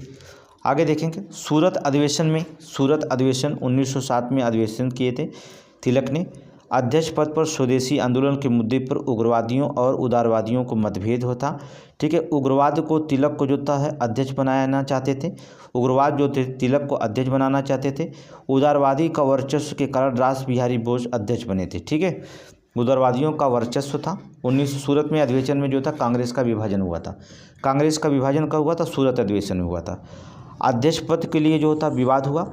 जो उग्रवादी थे वो तिलक को जो होता अध्यक्ष बनाना चाहते थे, जबकि जो उदारवादी वर्चस्व के कारण जो होता रास बिहारी बोस को जो होता अध्यक्ष बनाना चाहते थे। रास बिहारी बोस को जो होता अध्यक्ष बनाना चाहते थे। देखेंगे तिलक के बारे में जो होता कुछ कथन है, उनको जो होता नोट कर लेंगे। तिलक के बारे में कुछ कथन बताया गया, उनको नोट कर लिए, बहुत इंपॉर्टेंट कथन होता है। ठीक है, वैलेंटाइन सिरोल ने इंडियन अनरेस्ट पुस्तक में तिलक को भारतीय अशांति का जनक कहा है। नोट करेंगे, वैलेंटाइन सिरोल ने अपनी पुस्तक लिखा है इंडियन अनरेस्ट। किसकी पुस्तक है? वैलेंटाइन सिरोल की। वैलेंटाइन चिरोल की पुस्तक है इंडियन अनरेस्ट। पुस्तक में तिलक को भारतीय अशांति का जनक कहा है।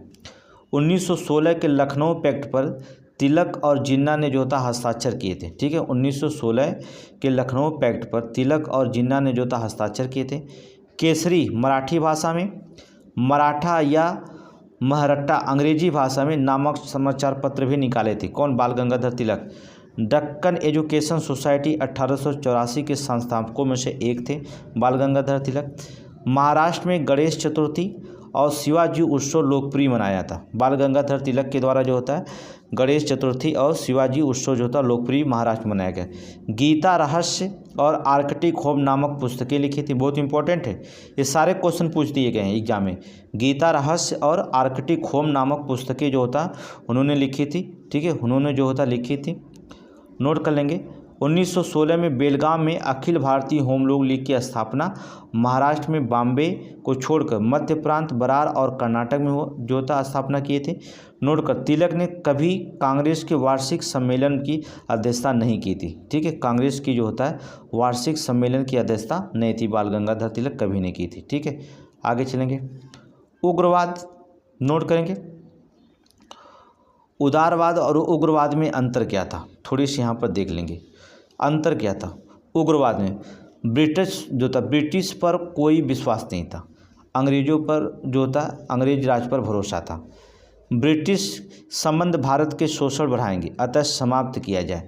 ब्रिटेन ने के संबंध भारत के समुचित विकास हेतु जरूरी है, ये उदारवाद के कारण करता है, ये उग्रवाद करता है। इन्हें आम जनता की शक्ति पर पूरा भरोसा है। इनका मानना कि आंदोलन मध्यम वर्ग तक ही सीमित रहे। ठीक है, अगला सामाजिक आधार शिक्षित निम्न वर्गीय तक लोगों तक, यहाँ का जमींदारों और मध्यवर्गीय लोगों तक सामाजिक आधार बनाया जाए।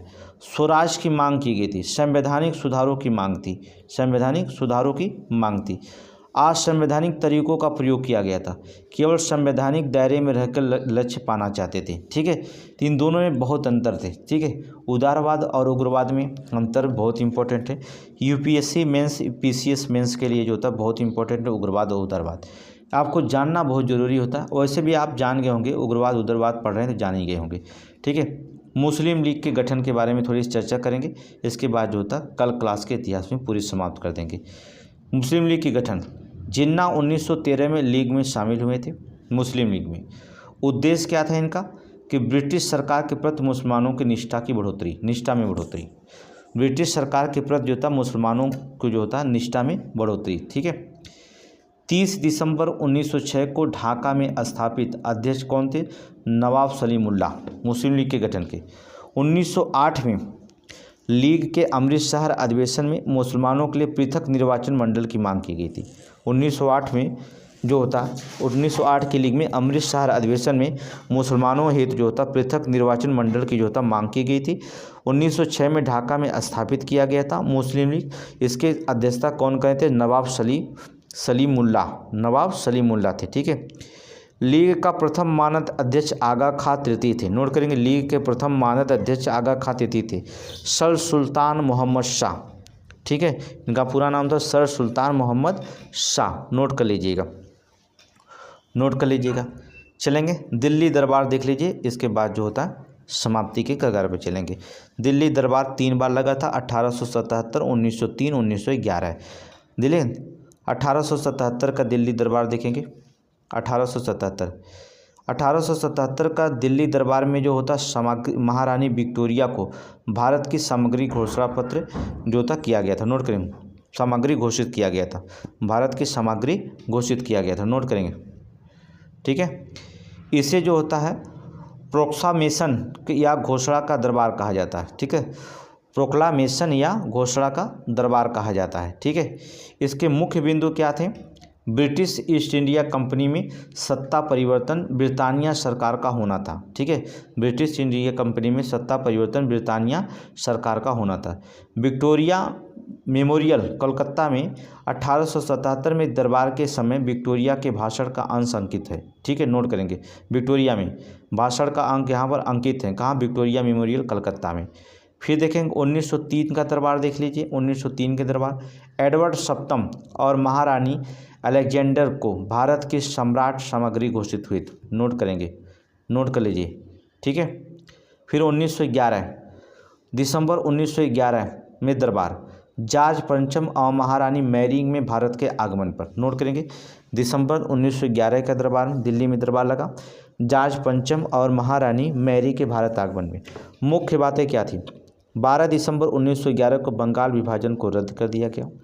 कलकत्ता की जगह दिल्ली को राजधानी जो बनाया गया था। 1 अप्रैल 1911 को जो होता है 12 को दिल्ली राजधानी बनाया गया था। बहुत इंपॉर्टेंट है, ठीक, राजधानी बनाया गया था। बिहार को बंगाल से अलग कर दिया गया और 22 मार्च को 1912 को वायसराय हार्डिंग पर रास बिहारी बोस, सचिंद्र सन्याल, अमीर चंद्र बाल मुकुंद आदि ने जो था बम फेंका, जिसे दिल्ली षड्यंत्र कहा गया। जिससे क्या कहा गया? दिल्ली षड्यंत्र कहा गया था। तो दिल्ली षड्यंत्र इसे षड्यंत्र कहा गया था। अब यहीं से जो होता क्रांतिकारी आंदोलन शुरू होता। जब यहाँ पर हर्टिंग बम, रासबिहारी बोस, चंद्रशेखर, हमीरचंद, बाल मुकुंद आदि बम फेंका, यहाँ पर जो होता यहीं से जो होता आपका शुरू हो जाता क्रांतिकारी आंदोलन। क्या होता है? क्रांतिकारी आंदोलन। अब कल चलेंगे क्रांतिकारी आंदोलन पढ़ेंगे, बहुत ही इंपॉर्टेंट चैप्टर होगा क्रांतिकारी आंदोलन में, ठीक है। तो इसकी चर्चा करेंगे, ठीक है। चैनल पे नए हैं तो सब्सक्राइब कर लीजिएगा और लोगों के पास जो होता है वीडियो को जो होता शेयर करिए, लाइक करिए, ठीक है। कमेंट में बताइएगा। आपको आरओ की जिम्मेदारी पूरी हम ले लिए हैं, ठीक है। 15 से जो होता है 25 हमें लगता है फरवरी तक ले पूरे 27 का अगर पेपर है तो फरवरी तक जो होता पूरे जो होता है हम समाप्त करने की कोशिश कर देंगे, करेंट से लेकर के पूरे सब्जेक्ट तक, ठीक है। थैंक यू, धन्यवाद।